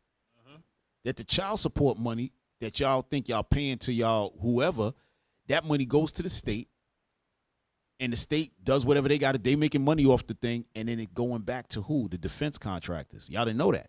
They the ones that own it. They the ones that run child support. Y'all thought it was the state. You thought it was the government doing that. No, it's them. They turning that money over, which is called commercial paper. They making money off of that bread every day. Right? So a state will pay into child. Everybody who pays in that state will pay into child support. They take that money, spin it around, get interest off it, take that for themselves, and they take administration fees off of your bread and send it to them. That's what's happening. Man, what a crafty council. Man. To do that to blacks, Hispanics, and Native Americans. Yep. To fund wars that we were not even thinking about that. That's right. Know? That's crazy. That's right. Hit play. Subsidizing a foreign country's healthcare and education while our own people suffer. When Netanyahu addresses the US Congress, he gets more standing ovations than the President of the United States. And in 2024, he got 58. AIPAC, the American Israel Public Affairs Committee, spent over $100 million in the 2024 election cycle alone. They bragged about having a 98% success rate in the candidates that they support. We good, y'all. We good. We could drop that. I just wanted to show y'all that all that money you send into Israel, we send into Israel, is doing what? It's funding them in their military, and also they got free health care. Yeah. You can't make this stuff up. And it's never enough. They want Gaza, they want this, they want that. It never ends. Because they get everything. Yeah. You had something, bro? I like Habakkuk 2:2. Yeah, go ahead. Like Habakkuk 2:2. Because like I was explaining earlier, the Lord have y'all making moves and realizing it one step too late. You know, so we read this real quick. Habakkuk chapter 2 and verse 2. Mm-hmm. And the Lord answered me and said, write the vision and make it plain upon tables. The tables is books. According to Isaiah 30:8, we don't got to get it, but the table is this book that we read in the Bible, right? The vision, make it plain upon tables. Read. That he may run that readeth it. Read on. For the vision is yet for appointed time. The vision is for a appointed time, meaning you're not going to quite understand it yet. Right. You know what I'm saying? Back in that time, it's not going to make sense. But it said make it plain. It's not even like a great mystery. This vision is going to be so plain, it's going to be evident to see that when it's happening in the earth, you read it, it's going to make sense. So for that appointed time, read. But at the end, it shall speak. At the end, it's going to be clear, read. And not lie. Uh-huh. Though it tarry. Though it don't make sense right now, read. Wait for it. Uh-huh. Because it shall surely come. It's surely going to make sense later, read. Right. It will not tarry. Now jump down to verse 6. Verse 6. Uh-huh. Shall not all these take up a parable against him? Uh-huh. And a taunting proverb against him and say, Mm-hmm. woe to him that increases that which is not his. Oh, that makes so much sense now. You see what I'm saying? You got a nation taking everything from everybody, read. How long? And to him that laddeth himself with thick clay. Read on. Shall they not rise suddenly that shall bite thee? Mm-hmm. And awake that shall vex thee? This is what we seeing now. We see in the beginning of this. That's right. Right? Mhm. Read. That's right. And thou shalt be for booties unto them. Everybody gonna rob this place. Read. Because thou hast spoiled many nations. Why? Because thou hast spoiled many nations. Because y'all been robbing everybody. Y'all been the Debo of the nation. And now all the nations like, hey, no more. Right. Read on. All the remnant of the people shall spoil thee. Why? Because of men's blood. Oh, a lot of people been getting killed in them hospitals, in them schools, and they've been killing a lot of innocent people, trying to establish their dominance. Read. And for the violence of the land. Yep. And of the city. And of all that dwell therein. Right. So now it makes very clear sense. And God wrote this hundreds and hundreds and hundreds of years ago. Yeah, thousands of years. Right? Hey, we're going to go right back to Isaiah 13. Right? We're going to touch something in there right quick. All right? Start at verse 6, and then we're going to jump down to 17. Isaiah chapter 13 and verse 6. Mm-hmm. Howl ye, for the day of the Lord is at hand. Right, it's coming. The day of the Lord is at hand. What's the day of the Lord? That's Armageddon. That's when Christ's showing back up. Go ahead. It shall come as a destruction from the Almighty. Go ahead. Therefore, 17. Verse 17.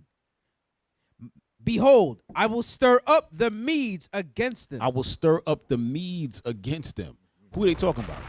They talking about the Persians. They talking about who? Iran today. The Carmenians, like it talks about in 2nd Esdras. Right? I will stir up the Medes against them. Who's the them? Remember verse 1, Babylon. Go ahead. Which shall not regard silver. And as for gold, they shall not delight in it. Right now, you can't talk to them about nothing. Remember what they said? They said, yo, did you speak to America about a ceasefire? They said, ceasefire? No, we ain't talking about nothing like that. We trying to defend ourselves to the end to make sure that nobody do this ever again. Yeah. You're not going to come and talk to them because guess what? Oil prices is up and this and that. Yeah. They feeling it too, but they don't give a damn. You can't talk to them about no bread. Read that next verse. Their bows also shall dash the young men to pieces. Go ahead. And they shall have no pity on the fruit of the womb. Their eyes shall not spare children. Right. They're not there just yet. Right? This is a prophecy. They're not there just yet. But it's coming. Like you said. Right? It's coming. All right. So get back to that video. What I told y'all. What video I told y'all? I ain't saying nothing. Okay, number 14. Number 14. And that's what they talking about. They giving them subtle little messages like we almost there, man. Right. Yeah. Watch this, y'all. Look, that's they bowls. Yeah. That's they bowls right there. While President Donald Trump's strikes on Iran have heightened global instability, a prolonged conflict could generate significant profits for several industries. Y'all heard that? Defense and energy companies such as Lockheed Martin, Raytheon, Boeing, and Exxon stand to be the primary financial beneficiaries. Defense companies that contract with the U.S. military, like Lockheed Martin, Raytheon, and Palantir, are the most direct beneficiaries of the conflict, with stock prices for the industry largely trending upward this week despite a brief downturn Tuesday. U.S. Central Command, or CENTCOM, has identified more than 20 weapons systems being used in Iran, which are manufactured largely by Lockheed Martin, RTX and its subsidiary Raytheon, Boeing, Northrop Grumman, L3 Harris Technologies, and General Atomics Aeronautical, among others. Those stocks have broadly been boosted this week, though analysts note Boeing hasn't risen as much because less of its business is dependent on its military contracts. Arizona-based Spectre Works is behind the one-way Lucas drones that the military said have been used to carry out strikes at a lower cost, while the higher-end Tomahawk missiles reportedly also being used in the region are produced by Raytheon. THAAD interceptors, a different type of missile used to intercept enemy fire, are produced by Lockheed Martin. Software company Palantir has also seen its stock go up as the company provides services for the military, and analysts have suggested European defense companies will also benefit, with analysts at JP Morgan identifying BAE Systems, Rank, Leonardo DRS, and Kinetic as the ones with the most exposure to the US market. As the Middle East conflict impacts oil and gas production and shipping in the region, major oil companies like Exxon and Chevron also stand to benefit from oil prices already being higher.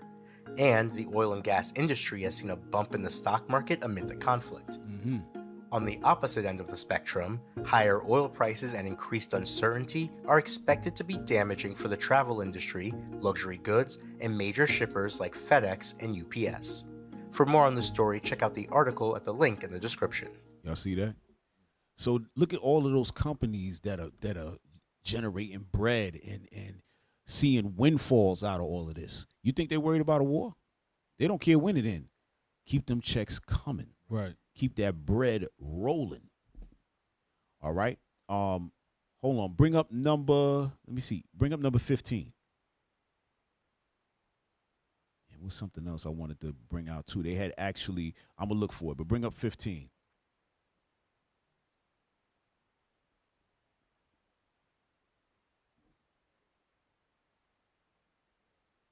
Man, hey, that thing you just sent me, bring that up. Officer Ciroc. Look at this, y'all. They was just talking about the company in Arizona called SpectreWorks, right? Watch this. This is what this thing is all about, y'all. At the end of the day, they sending everybody out there to get killed and all of that. And this is what it's all about at the end of the day. Bring this thing up. All right? It's going to talk about SpectreWorks. It's going to give you a couple of little key components to this damn SpectreWorks and who is involved with it. All right? Y'all got that? All right. Go ahead, y'all. It's always some smoke and mirrors going on, you know? Right. And yeah, it'd be hard to see it. You think it's about one thing, but on the other side, it's a whole nother agenda going on, you know? Yeah. Fools sending their kids to get killed for this stuff, and you know, it's crazy. Yeah, it's like that movie Lord of War, right? I don't know if y'all ever seen the Lord of War with Nicolas Cage, right? And Nicolas Cage was selling guns. He was a gun runner, right? But the governments were part of it. So it's looking like he's just running around selling guns all by himself, but they were behind it the whole time. Right. So when he got in trouble at the end, that general or somebody came and got him up out of there, right? That was a true story too. You know what I mean? That was a true story. I forgot the guy's real name, but go ahead, bring that up. Bring that up, please. All right, look at that. Read that thing.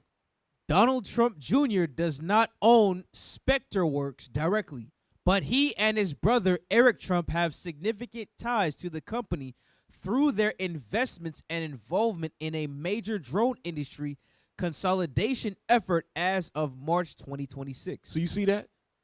What are we talking about right now? So that's why it's so important for these companies to get money, because Donald Trump kids is involved in it. Right. Right?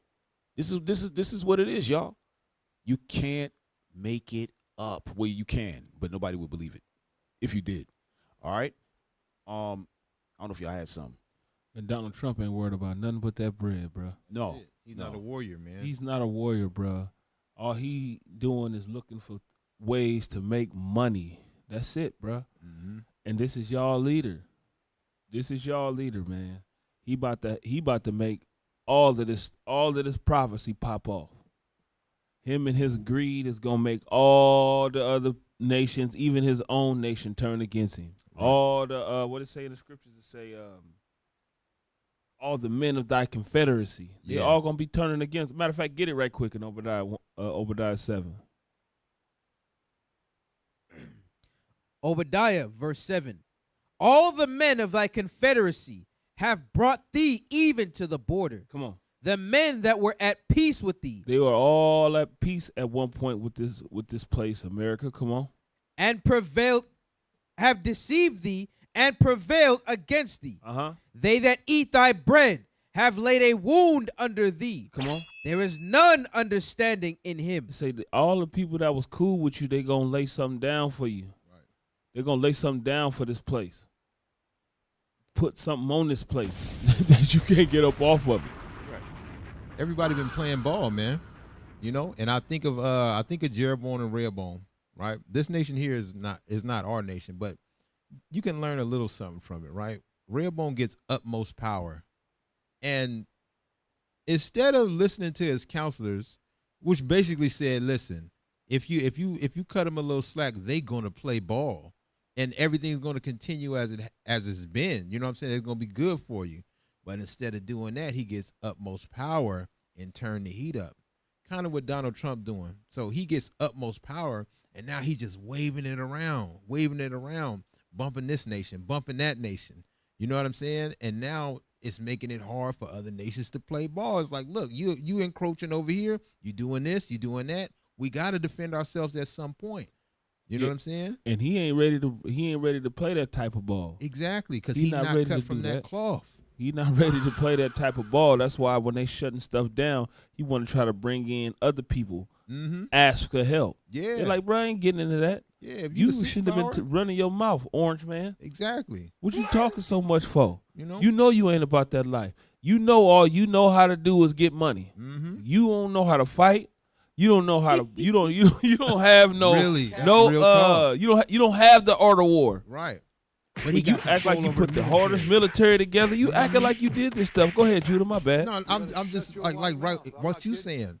He's a very great business guy, but he has control over the world's most powerful military. So with that, I mean, you give that to a child, who knows what he's gonna do, and he's making it hard for other nations to play ball. All praises for that. Right. Damn, I was trying to find this thing, man, that showed like the different I don't know what I did with it. That's crazy. I pulled it up earlier. That showed all the different representatives and different senators and stuff that are invested in a lot of these companies, and they making money off of it. I don't know what I did with that thing, but all right, we're gonna get it. But watch this, y'all. Just to show you. Oh no. We got to get to this. We got to get to Netanyahu and them saying that he was dead, right? That was the rumor. But the man could well be dead. You know what I mean? Hold on, let me find it, y'all. Let me find it. Yo, man, somebody talk or something. You know how they the police academy. You know how they yo. Before you get a taser, you need to be hit with a taser, so you know what that feel like, what you doing to people. You know what I'm saying? Right. Trump have not felt conflict like that. You know what I'm saying? Nah. And especially most of the people in power, it's not their children going to the war. You know what I'm saying? It's not their people suffering the death and the loss. You know, so they just. I know if we know as men that, you know, if I have a conflict with another strong man, I could suffer some consequence. I could, you know, even if I win, if he's a strong man, it's going to be a tough fight and it's going to hurt regardless. So I'm going to be respectful, you know what I'm saying, to most men, unless it get out of pocket. Then I don't care. But for the most part, I'm going to be respectful. That's why you have like the open carry states. Right. A lot of people are really respectful because everybody got guns. Oh yeah. You know, this guy, he got the juice. Yeah. He got the juice. Now that's funny you say that, because I was watching this movie called Hell and High Water, and at the end, the two characters, they were talking crazy to each other. So he came with a shotgun, and the dude said, "Oh, I see you got a shotgun. You know, you can shoot me right now." And he said, "Nah, because I know you probably came with a pistol." So then his family came. They started talking nice to each other. But then when his wife went back inside, and the dude was walking off, he said, "Hey, man, you know, I don't live here, but I live in the city. So if you ever want to continue this conversation, come talk to me." Right. And he said, "Yeah, because I might give you some peace," meaning he was going to put him to death. Yeah. And the other one said, "Well, maybe I might give you that peace you're looking for," right? But damn. But they having that conversation. Yeah. Right? That's what you're talking about. Like, hey, listen, we gonna play nice, you know what I mean? We just gonna talk it out right now, but hey, don't make it go there. Yeah. You know? But hey, play number 21. Play 21. Watch this, y'all. Right? So before we play it, right? So now, I don't know if I didn't notice it until they talked about this yesterday, right? Because they said he was dead. He might have been dead, right? But nobody's heard from Netanyahu or his son in about 2 weeks. Now, his son, they said, supposedly used to be on Twitter all day long, busting out like 80 things a day on Twitter. He hasn't done anything in the past couple of weeks. Now, maybe they hide him because, they definitely got a target on their head. You know what I mean? But maybe he's dead. We haven't heard nothing. But go ahead, hit play, y'all. Watch this. We got to read along and all that. Go ahead. Is Netanyahu dead? Go ahead. Eliminated. Unconfirmed reports indicate the emergence of speculation in Hebrew language sources regarding the potential injury or death of Israeli regime's PM, Prime Minister Benjamin Netanyahu, as the sudden cancellation of a planned visit to Israel by Trump's envoys raised questions. Right. So Trump and his team were supposed to come and visit Netanyahu in Israel, and then it got canceled. Right? Go ahead. Now, you have to read that stuff. Hit pause. Go ahead. Claims exploded online after Iranian media reported that Tehran has killed Israel's prime minister in a strike. Right. So there was a report coming out of the Iranian media that they got him. Right? Now, here's the thing. How come we ain't hear about that? Why we ain't hear that? Because these people always trying to act like they invincible. Right? Go ahead. Hit play. AI images of the prime minister appearing injured went viral on X. Right. So they put up, so now we know this is fake, right? Because they said he got hit at his crib, right? Now, if he did get hit at the house, the Arabs wouldn't be there, right? Or Iran, they wouldn't be there with him. That's impossible, right? But they just showing you to try to make it look like, okay, we got him. Go ahead, play. Iran's semi-official... Pause. Iran's semi-official Tasnim news agency even reported his home had been bombed. Read the actual news agency. Unverified social media claims alleging that Iran bombed the home of Israeli Prime Minister Benjamin Netanyahu and killed his brother, while wounding National Security Minister Itamar Ben-Gvir, has circulated widely online following comments by former U.S. intelligence officer Scott Ritter. Okay. Right, go ahead. Then the internet noticed something else. Go ahead. Footage from Netanyahu's March 12th press conference appeared to show him with 6 fingers after online sleuths analyzed every frame. Count them fingers. Count them fingers. You see that? Look at that. 1, 2, 3, 4, 5, 6. Right. So we know that AI does that. It gives you 6 fingers, 4 fingers. Sometimes it gives you a claw, right? Sometimes it do that, right? So what we're looking at when he came out there and was talking to the people, they're looking at an AI Netanyahu, meaning what? He was not available. Is the man dead? Who knows? Right? Hit play, y'all. Watch this. Speculation grew when it was... Come on, y'all. Come on, y'all.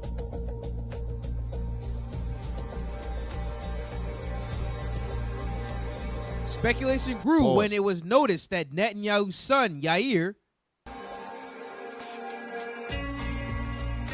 usually very active online, had been silent for several days.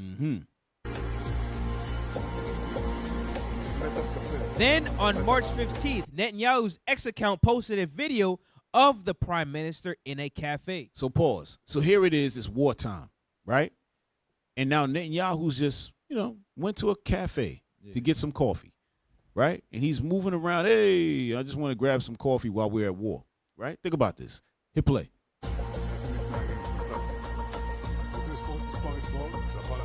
In the clip, he says, "Do you want to count my fingers?" Right, because now once they saw the 6 fingers now, they put it out there. They said, listen, that ain't him. That's AI. So now he's there in the cafe like, hey, guys, you want to count my fingers? Look, it's 5, right? Go ahead, hit play. Look at that. Look at that. Uh-oh. Look at that. Now, look at him holding the cup. Look at the after. Everybody knows that's how AI be messing your hands up. They do that. Yep. Right? Everybody, because look, they got the thumb. That's the thumb on the top right there. Go to the after side. right? That's his thumb on the top, y'all. It's all messed up. He got 4 fingers over there. Before it was 6. See, the top one, that's like his regular, the regular pointer finger. But when you go down here now, it look a little crazy, right? His hands are spread apart. Anybody who played with AI, that's how it looks, right? Hit play. But that didn't stop the internet. Users zoomed in on the video, pointing to details like a shaking coffee cup that never spills. Not only that, after he drank the coffee, there's another clip I got. After he drank the coffee, you know how they put the little design on the top, little cream? After he drank it, it was still there. Everybody know when you drink that thing and go away. It was still there. Beautiful. Hit play. Some claim that the clip was staged or even AI generated. 100%. Go ahead. So despite the photos, the 6 fingers, and the coffee run,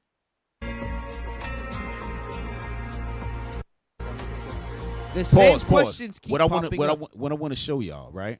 Now, again, you got to have an eye for these things sometimes, right? And if you move around enough, you're going to know some things. So now this is just a regular coffee shop, right? Supposedly.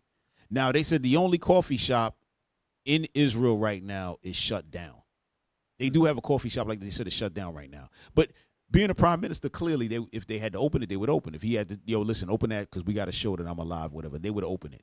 But I want you to take a look at the guy in the back. Does that look like a barista to you? That looks like a soldier to me. Yeah. He looked like a soldier, right? Now, either this is completely fake or maybe he is alive. You know what I'm saying? But that guy looks like a soldier in the back. Sure. But just to be honest, everybody in Israel is a soldier because they all have to go to the military. So maybe that don't mean too much what I'm saying. Even the women, they all have to go for 2 years minimum. Go ahead, play. Is he dead or alive? Netizen sleuths say that they won't stop until they get the answer. Dang.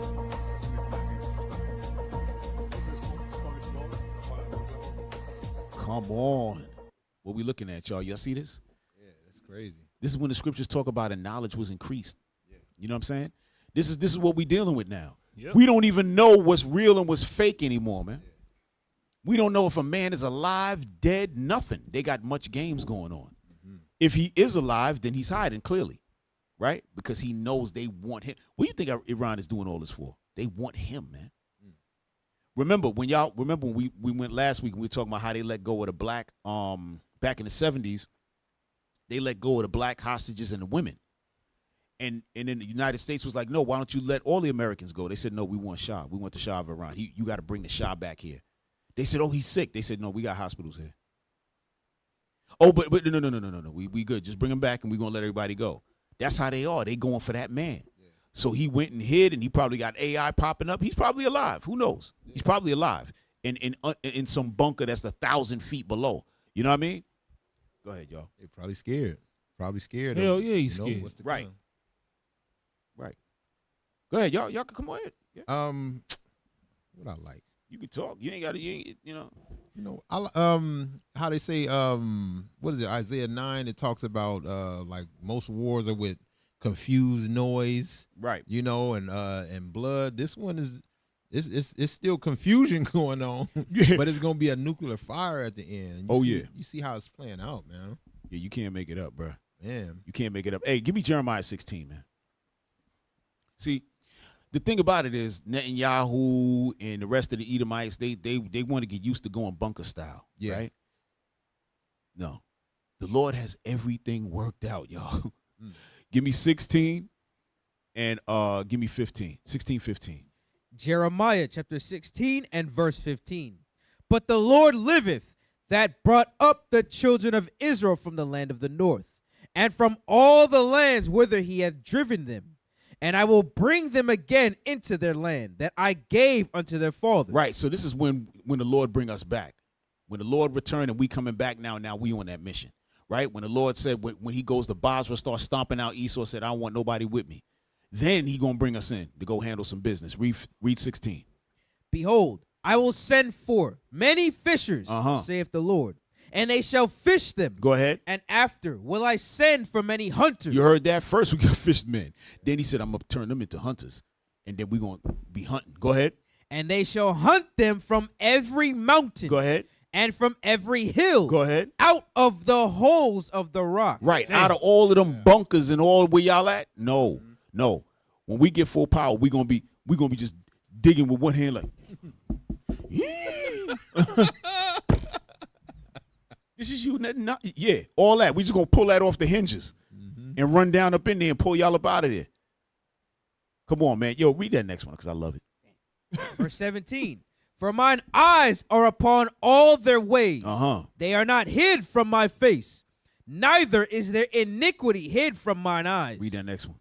And first, I will recompense their iniquity and their sin double. You heard that, Netanyahu, and the rest of y'all, Edomite? Y'all gonna get double. That's what the Lord said. So you could go hide in the bunker now, got an AI out there. Oh, yeah, we alive. Whether he's hurt, dead, or whatever they trying to pull, whatever they doing, it don't matter. If he's in the bunker, you might get away now. But then when that time to come, y'all ain't gonna be hiding in no bunker. Just read the rest of that. Because they have defiled my land. Exactly. The land of Israel is defiled. Defiled. So you ain't gonna be in no bunker in our land. We're gonna come get you up out of there because we got things to do. We got to get you out of there. Go ahead, read. They have filled mine inheritance with their carcasses. With the carcasses. With the carcasses of their detestable and abominable thing. Right. Like kosher pork. Y'all never heard of that, right? God, that's crazy. Yeah. Yeah, kosher pork. If y'all go to Brooklyn, all right, in Brooklyn, I think it's Borough Park or one of them areas where Amalek is at. They had a Dunkin' Donuts. We went up in there one time, and I looked up and it said kosher pork sausage. I said, what? Didn't the Lord say you can't make a clean out of the unclean? Yep. Right? But they supposed to be the Jews. Come on, man. Stop playing, bro. They having gay pride parades all in the land. Man. It's a lot of detestable things that they doing, man. 1,000,000%. And these are supposed to be the people. Y'all out y'all damn mind. No, come up out that bunker. Yeah. We don't give a damn how deep that bunker go. You coming up out that bunker. Yeah. Yo, look at this. Look at this. This is a podcast called The Two Nice Jewish Boys, right? Now I'm just it's ridiculous. I'm just throwing it up there to let you know the mentality of these people, right? Watch this. Number 20, y'all. Number 20.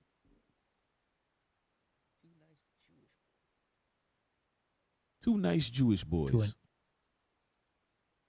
Being in Gaza, give me a button to just erase Gaza. Every single living being in Gaza, see that, would no longer be living tomorrow. I would press it in a second. You see that? He said that if he had an opportunity, he would press a button so that nobody else would be living in Gaza. He want to kill all the Palestinians in Gaza. This is what this man is saying. This is his podcast. This is how he talking on it. Go ahead. That's just, I think most Israelis, if that's the choice, yeah. No, even if it's not like right now, I would press it right now. Yeah, and same with the territories. I would press it right now. No choice. No, Sharon is safe at home. God willing, I don't know. I haven't spoken to her in like an hour. No, I'm saying for the chance. Yeah. I would press it right now. Give me that button. I'd press it right now. There you go. And I think most Israelis would.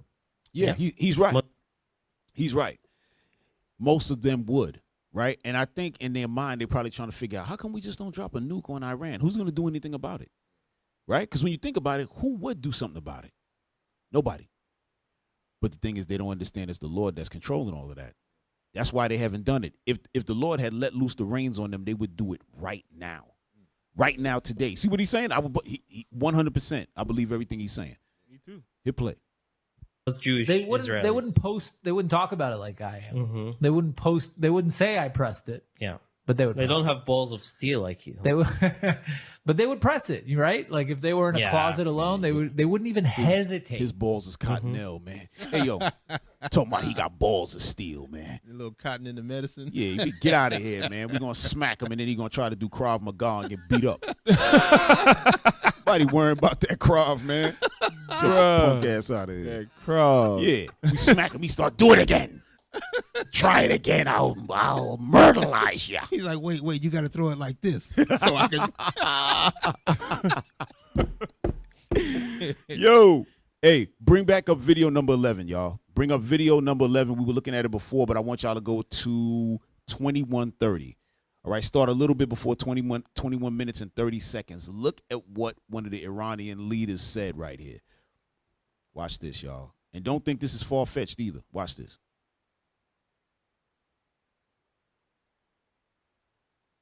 That we keep on doing, and like doing it on purpose. This is not an oopsie by any stretch of the imagination. So Ali Larijani, as you all know, is one of the top Iranian officials in the government. He says, I've heard that the remaining members of the Epstein network have devised a conspiracy to create an incident similar to 9/11 and blame Iran for it. Iran fundamentally Go ahead, play the rest. Opposes such terrorist schemes and has no war with the American people. Pause. Dang. Pause. Notice what he said, right? He made sure, listen, that means that they got intel. Look what he's saying now. You know how people say, well, listen, I'm not even thinking about suicide. If I'm dead, just know I didn't commit suicide, right? What he's saying is, I've heard the remaining members of Epstein's network have devised a conspiracy to create an incident similar to 9/11 and blame Iran for it. Iran fundamentally opposes such terrorist schemes and has no war with the American people. So he putting it out there from the beginning. Listen, if anything happened on y'all soil, it is not us. It ain't us that's doing it. Now, most people might look and say, well, why would he admit to doing it? But the point is he's putting it out there and letting you know that it's a false flag in play. All right? The reason he's saying similar to 9/11, because now we know that 9/11 was an inside job. When it first happened, we didn't know that. But now we know that it was an inside job, so he's saying this is a possibility. And why? Because after 9/11, that's when America was able to go into Iraq and say what? Weapons of mass destruction, all of that, right? Go ahead, read false flag, bro, just so everybody know what it is, just in case they don't know. A false flag attack is a covert operation staged by a government corporation or group that deliberately disguises the true perpetrator to make it appear as though an enemy or another party is responsible. Right. These actions are used to create a false pretext for war, violence, or to justify policies. Scroll up a little bit. Scroll up so they can see a couple of historical situations that took place. The Gleiwitz incident, 1939. Nazi Germany staged a Polish attack on a German radio station to justify the invasion of Poland. Right. Which it was not Poland that invaded them. It was them. They did it to themselves, right? Go ahead. The Manchurian incident, 1931. Japan blew up its own railway and blamed Chinese dissidents to justify its takeover of Manchuria. Right. Cybersecurity threats. Scroll up. Don't read that one. Scroll up. I want to see one. Okay, no. Read Operation Gladio. Read that. Right there. Okay. Operation Gladio, Cold War. CIA involved operatives conducted terror actions in Europe and blamed them on communist groups. You see that? And there's many, many more, right? Even the World War II, when you had Japan that flew into Pearl Harbor. Before that, you had damn, what was that thing? Oh man, I slipped my mind just that quick. Oh God, Tongan. Find up the thing. I can't go for Tongan, right? Try to find that real quick while we move on. But that was one that the United States did something on themselves and then said it was another country. They're gonna pull it up in a second, right? Go back to that video, y'all. Right? Go back to that video. Y'all got it already? Okay, they got it already. Excellent. Bring it up. These guys will have a job by the end of the night. Usually we fire them every week. We fire them every week, y'all, and then hire them back. All right, read that. Gulf of Tonkin false flag. The 1964 Gulf of Tonkin incident was used as a false flag or misrepresented event to escalate the Vietnam War. Right, Vietnam War, not World War II. I'm sorry, y'all. Go ahead. While an initial engagement occurred on August 2nd, 1964, a second decisive attack on quotes, quote-unquote attack on August 4th was fabricated or erroneously reported by U.S. officials, allowing President Johnson to gain authorization for massive military intervention via the Gulf of Tonkin resolution. Right. So you see, oh, okay, there you go. Read the first and second incident just so the people can know. This is what the United States did, y'all. This is what they've done. So don't think that anything that's going on now, false. Don't think that it's something that they have not done. They're used to doing this. All right. Esau in general. Go ahead. The first incident, August 2nd, the USS Maddox exchanged fire with North Vietnamese patrol boats during a surveillance mission, which was largely seen as a defensive move by North Vietnam, argued the Clemson University, South Carolina. The second incident, August 4th, U.S. warships reported another attack, but subsequent evidence, including NSA declassified documents, revealed no North Vietnamese vessels were present, as stated by the National Security Agency. Right. It was bogus. Go ahead. Refabrication. Fabrication. NSA officials deliberately falsified or misrepresented intelligence reports to show an attack reported that Cato Institute. Right. They didn't misinterpret anything. They deliberately falsified. That's what it is. Go ahead. Consequence. The alleged attack was used to pass the Gulf of Tonkin resolution on August 7th, 1964, which escalated U.S. involvement from advisors to full combat troops, notes the National Archives. Right. So all those men that wound up having to go over to Vietnam, wound up getting killed, was because of these people right here. Lied and got enough traction to go ahead and send troops in there, right? Yo, let me get Psalms 58:3, man. Bring it out. All right, because these people are just demons from birth, man. Read that thing. It's the book of Psalms, chapter 58 and verse 3. The wicked are estranged from the womb. The wicked is Esau. Estranged from the womb. Go ahead. They go astray as soon as they be born, speaking lies. They just lying all the damn time. Matter of fact, if you looking at them, they might be lying. It's probably not them. It might be a clone. Right. They just be lying about everything. Yo, I'm telling you, you can't make it up, y'all. You can't make it up. Yeah, scriptures say it be peace in one hand, but it's a sword in another. Oh, yeah. They're ready for war. They lying to you, trying to make you believe like it's gonna be good. That's why the dude from Iran, he like, man, I don't even talk about no peace with them. No, for real. I know what's going on here. I've seen them do it to many nations. Right, but you said something just now. You said peace in one hand and swords in the other, right? Yeah. That's what the scriptures say, right? Yeah. Okay, watch this. Hey, somebody bring up the back of the dollar bill, man. Mm-hmm. Please. Bring up the back of that thing. Y'all think that the Bible is not talking about Esau, the so-called white man. It is talking about them 100%. Right. In the end, it shall speak. Right. It's clear. Right. It shall not. What is it?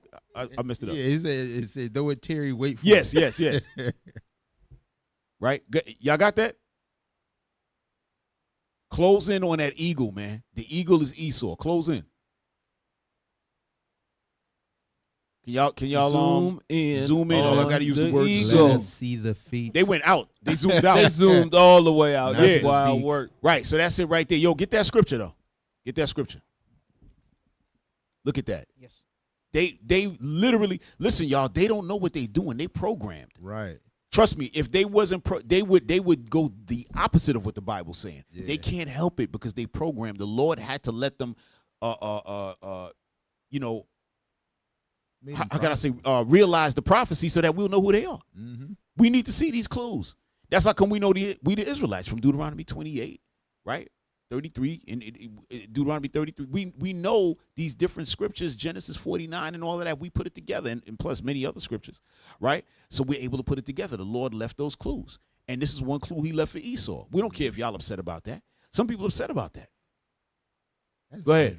Psalm chapter 55 and verse 20. Go ahead. He hath put forth his hands against such as be at peace with thee, with him. He hath broken his covenant. The words of his mouth were smoother than butter. Right. But war was in his heart. Right. His words were softer than oil. Yet were they drawn swords. Right. Yet were they drawn swords. Right. That's what it's talking about. They had peace in one hand. Right. When you like it says in verse 20, He put forth his hands against such as be his peace with him. That's where you see the olive branch. Don't go nowhere. Don't go nowhere, y'all. Where y'all going? Bring it back. right there, the olive branch in that left talon, right? And on the other side is what? Drawn swords. That's them arrows, right? Today, it says swords here. The arrows we know are what? Missiles in the scriptures, right? All praises. All praise to the Lord. Go ahead. I like this real quick. 2nd Ezra 11, and that's it. Where is it? Should be in the 40s. 45. Second Ezra chapter and look 11. at the picture. Look at the picture. Right. Keep Watch that this. picture up. Second Ezra chapter 11 verse 45. And therefore appear no more, thou eagle. Right. Why did they pick this symbol, knowing that this is they were who they were talking about? Right. Read on. Nor thy horrible wings. Horrible wings. You got 2 on each side, right? One side got the peace branch. The other side got the war. Yeah, that's right? the left wing and right wing they be always talking about. Exactly. They put it in picture form for Yeah. us. Read on. Nor thy wicked feathers. Nor thy malicious heads. Nor thy hurtful claws. Hold on. Let me just jump in on there real quick with you, Brown. I know you're bringing out a certain thing, but when it says malicious heads, right? Why would the scripture say malicious heads? Because what? You got the United States and all his allies. That's why I said malicious heads. But go ahead. Nor thy hurtful claws. Hurtful claws, both. They kill with peace and policy. Yes. And they also kill with war. Yes, both of them absolutely. claws are hurtful. Read. All praises. Nor all thy vain body. And the body in the middle. Look what they got in the middle as the body of the eagle. The freaking flag. Right. You know what I'm saying? The whole body is vain, left wing or right body wing. is vain. Real talk. Read. That all the earth may be refreshed, and may return, being delivered from thy violence, and that she may hope for the judgment and mercy of him that made her. All the earth gonna be refreshed when this eagle is taken out of the way. That's right. You have more on it? Nah, that was it. Okay. Yeah. Eagle got to go, and it's gonna go. But it ain't at our power, it's at the Lord's power. It's happening. All right. Hey, go back to number 11 again, that video number 11, right? And play the rest of that. Let's see if I think he got a little bit on that, and then we're going to go to minute 33. Not only is Iran winning, like, literally in the battlefield, they're also winning the propaganda war. Because they're just intelligent compared to Secretary of War Crimes Pete Kegsbreath, Donald Trump, J.D. Vance, right? Like, Secretary of War Pete Kegsbreath is out there every day like, we're raining death and destruction on all the Iranians, and they're going to feel our wrath and suffer. And then these guys are out there like, we have no problem with the American people. We only have a problem with the Epstein class and the axis of Epstein who are waging this illegal war. I mean, just in every way, getting their shit rocked, bro. Just getting it rocked. So the New York Post says, scoop, President Trump was briefed last week on surprising U.S. intelligence that Iran's new supreme leader, Mojtaba Khamenei, may be gay. Trump laughed, as did others, but two intelligence community officials say it wasn't a joke. Yo, now, pause. Right? So they pause literally. Right? So now they throwing it out there that this guy, the new Khomeini, or the new what they call him? Supreme leader, Ayatollah, that he's a fruit pop. That's crazy. Right? So they trying to throw that out here to do what? To bring down his character in front of the people. Dirt on him. Right. They want to mess up his name. But I don't think that's really going to mess nothing up over there. Because certain of them countries, man, they don't have a problem with that. They say that. But then, you know what I'm saying? You seen Nick Urban was talking about that. He walked into, but it wasn't Iran, but it was Afghanistan. He said he walked into a tent and them cats was, you know what I mean? Gay. Yeah. Super gay. They left the natural use of the woman. Oh, yeah. Swallowed. Yo, that was crazy when he brought that out. He also said one time that he damn, we should have played. No, we can't play nothing. We can't play none of that Vlad stuff because he'll shut your whole joint down. But he said one time that because he was a sniper. He killed the dude, right? Then they went over there to go get him, and the guy was stuck inside of another guy. Oh. Yo, wicked, right? But this is what they brought out, man. You know, we had to just let y'all see that. It's crazy. I go to minute 33, right? But check this out. And we're gonna do something on this too, because this is bad business. But bring out a little bit before minute 33. Minute 33. 33 minute. Yes, yes. All right, bring it out a little bit before 33. Look at this, y'all. Months. It won't be any longer than that. Over 20 fucking years later, we're still there. We still have troops there, except I think just recently they actually may have moved out because they'd get lit the fuck up if they didn't. Okay? And then finally, let's end on this one right here. At the same time all that's going on, you know Trump is a psychotic imperialist warmonger who's sundowning with his brain not working. And so the Cuban president came out and gave a speech, and he said that due to Trump's oil blockade of Cuba, thousands of people are waiting for surgeries. Quote, tens of thousands are waiting for surgeries that cannot be performed because there is no electricity. Among them, a significant number of children. Right. So Donald Trump is out there. Right. There. No, but see, we got to really look at this thing, right?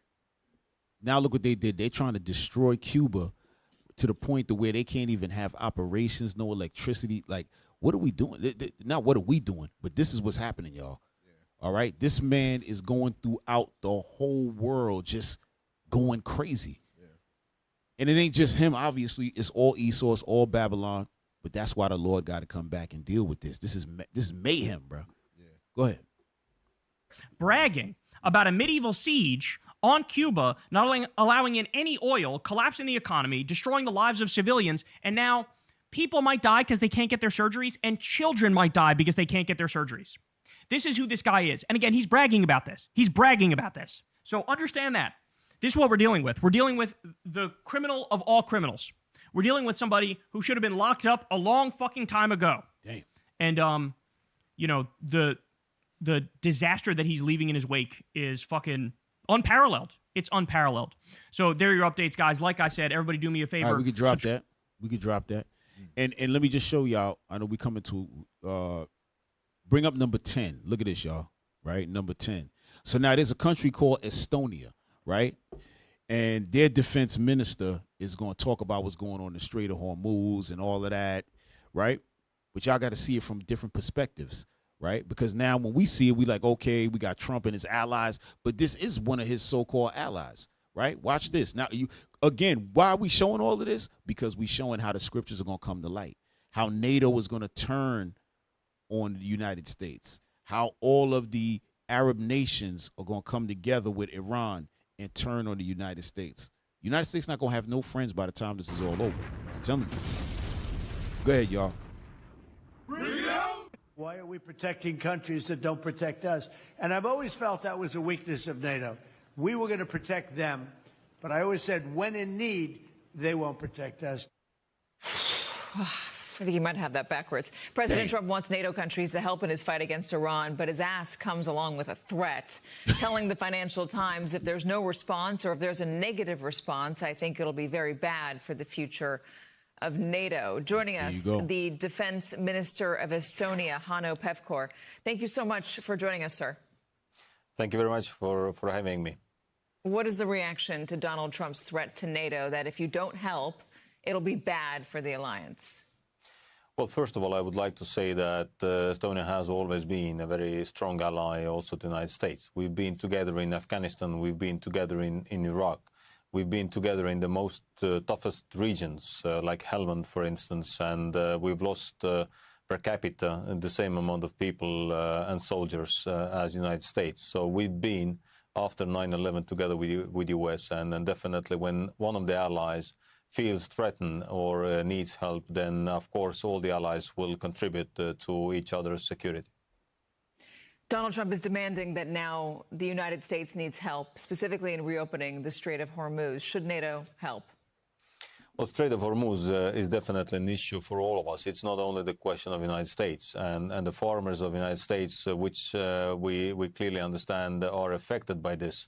And the season is coming. So it's the same also in Estonia, that the season is coming, the oil price is going up, and nobody wants to see that. So when we want to fight with that, and when we want to be in normal situation again, when the oil price is normal, then we need to deal with that issue. And pause, y'all. Of course. Hit pause. What these guys, what the rest of NATO is trying to do, bring up that map, that NATO map y'all got. We're going to come right back to this video, y'all. Y'all got that NATO map? All right. So this is showing you all the countries in NATO, right? So Trump is going to NATO and saying, hey, Albania, Belgium, Bulgaria, Canada, whoever, or everybody on this list. How many people you got there? How many countries you got? 7 on the top 4. It's 28, right? Yeah. I think it might be a little more. But it's 28, right? But I'm saying maybe somebody missing. I don't know. But it's 28 in NATO right here, right? What they're saying is, United States, why don't y'all just stop? Stop doing what you're doing so this way we can get the Strait of Hormuz open back up. Right. Us coming into the straits is not going to do anything but get us hit. Yeah. That's all it's going to do. That's why you had Italy, France. I think it was a couple of other countries that was contacting the foreign minister of Iran and trying to negotiate a deal for them to go through. Yeah. Because Trump want all of them to come together and fight it out. Yeah. You think Iran is just going to say, oh, it's Greece coming through. Oh, no, they're not America. I'm going to let them through. He's going to hit them. The same way he hitting the Arab countries who ain't got no beef with him. He's hitting them. Hit play. Collectively, we have to see it's not only the question of NATO. U.S. is also part of NATO. When NATO decides to collectively that we will act as NATO, this is one thing. But when allies will decide also together, then this is another option. So let's see what will be the clear ask from the President of the United States or from the U.S. administration, and then we can make decisions. But definitely, we are all interested of that the Strait of Hormuz will be free for trade.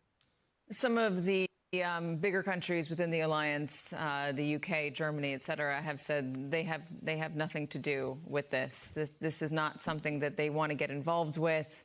Donald Trump didn't consult them first. He's made it clear that he doesn't need. Hit pause. You heard that? He's coming to them and saying, yo, roll with me in this thing. They said, yo, when you hit Iran, did you ask us anything? Right. Yeah. When you setting off all these wars and everything and you running down on Gaza and doing all this, did you speak to us at all? When you running up on Greenland, did you talk to us? No. Now you want us to put our soldiers to get killed because that's what's going to happen. Right. They sitting ducks at the end of the day. When them ships come through there, what they going to do? Because they warships? No, you getting hit. Yeah. You getting hit. You was going to say something? They starting the mess and then expect everybody to help them clean it up. Right. You know? Right. That's some crazy, for lack of better terms, punk ass little brother stuff. Yeah, right. Little tyrant. Punk ass little brother stuff. Right. I know exactly. That's what I was kind of explaining earlier. Right. Like your little brother knows that you gonna protect him. You know, so he go out and he just got his chest out. He ready to fight everybody. Right. Because he know he ain't got to do the fighting. Right. Sometimes you got to let little brother fight, man. Yeah. Yeah. You got to let him get it. Go ahead. Stupid. The alliance, and that this is a defensive alliance, not an offensive alliance. They see this as an offensive that the United States decided to undertake without consulting NATO. Given that, I know you just said that the oil price affects everybody, obviously does, fertilizer as well, which could lead to a food crisis. Given that, here we go. Hit pause. Come on, stop. Stop it. You see, look what she threw in there. Now it's a food crisis? A food crisis. How these people got straight faces talking this, man. Mm-hmm. That's to let you know how all this really works out, because she's right to a degree. A lot of food gets imported into America, which don't make no damn sense. If you really drive around America, right? America is just one big farmland. That's all it is. Yeah. It's only a couple really good cities. After that, the place is kind of like just a one big farm. Yeah. You know what I mean? But yet nothing is made here. Come on. America will have a problem with food? That's when you know this whole thing is over. You know what I'm saying? This is madness. Hit play. Any further reason to push within the alliance to have the position change? Well, and to add to fertilizers and oil, we need to add also the LNG. So that means that all the energy and also fertilizers are affecting us. And as I said, it's our common concern at the moment. So when the U.S. representatives in NATO will raise that issue, then definitely the allies will discuss that. But nevertheless, we need to understand that also the cause of that at the moment is Iran, and Iran is keeping the Strait of Hormuz closed. So of course we need to find what is the best option, how to react to that, and how to keep. Pause. But even though we seeing what's going on, whoever thought Iran was that strong? They got this whole thing shut down by themselves. There's no other Arab country. I mean, you know, they got Russia and China supplying certain things, but the Russia and China is not there. They saying, nah, y'all can't do nothing. We hitting everybody who come through, and everybody like, oh, all right, man. Hey, yo, Iran, let me holler at you, man. Can I talk to you on the side? Can I take you for lunch? They bowing down. They like, yo, chill, bruh. Let me get this money. Can I eat? They like, not right now, man. Talk like you really mean it, man. All right, you know America be wild. Yeah. Oh, okay. Now you talking my language. Come on through. We ain't gonna bomb your ass. This is what it's about. Look, 20% of global oil trade, 21 millions of barrels of oil daily. Daily. And all of that is what? They can't get through there. Because remember, they gotta go through there to get the oil. All right, I don't know if y'all, because nobody really thinks about how you get the oil. They literally get tankers in there and they fuel the tankers. They have underwater hoses, all of that. It's some wildness over there. I just started learning about that. You know what I mean? So they have to get up in there, go through the strait to get up into the Gulf. All right, go ahead. Strait of Hormuz free. It's not just one question, one answer topic. We need to deal with that comprehensively. Are you concerned about how this is affecting Russia? Because the strait is closed, the president has lifted sanctions on Russian oil, which thereby gives Russia more money to wage its war. Pause. Remember, Trump and them had Russia under sanctions. They couldn't move their product.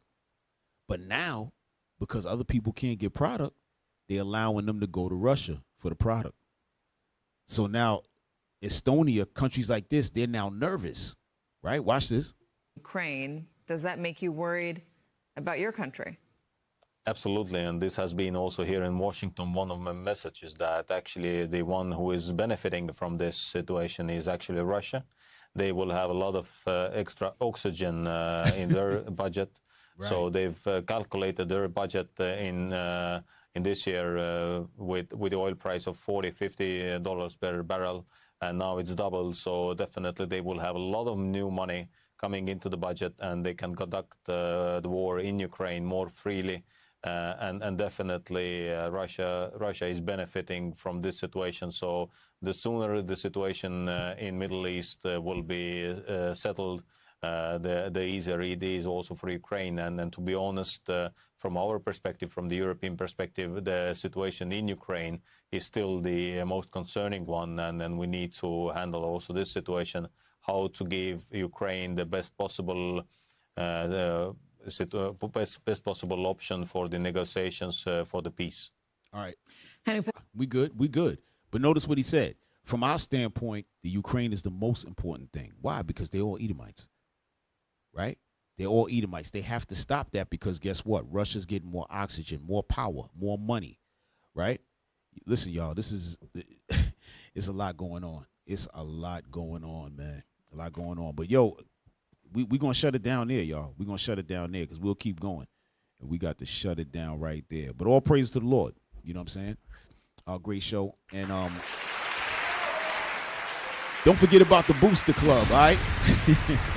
All right, y'all send your money to the Booster Club. We hitting the 4 corners of the earth, bringing back the 12 tribes, all right? The Isaiah 11:11 project, don't forget about it. All right, give as y'all can, all right? All right, also save a couple of dollars for the Nehemiah squad. All right, tonight, the broadcast team, this is the first night we didn't fire them in like 2 months. Right. All right, so send us a couple of dollars. This way we can get them some better education. And they can stick around, right? All praises to the Lord, right? Hit us. They go to QR code, iuic.norcal@israelunite.org. All praises. All right. So next week, we coming back at you with another show. What's next week's date? 21st? What's today? The 23rd. I can't remember. I think somebody's coming on there. I cannot remember. But Listen, y'all, we don't think we got away from our guests. We got a lot of guests coming on. We do got a lot of guests. We had to move things around a little bit because there's so much going on. Yeah. We said, hey, we're going to jump on this and hang out with this for a little while, all right?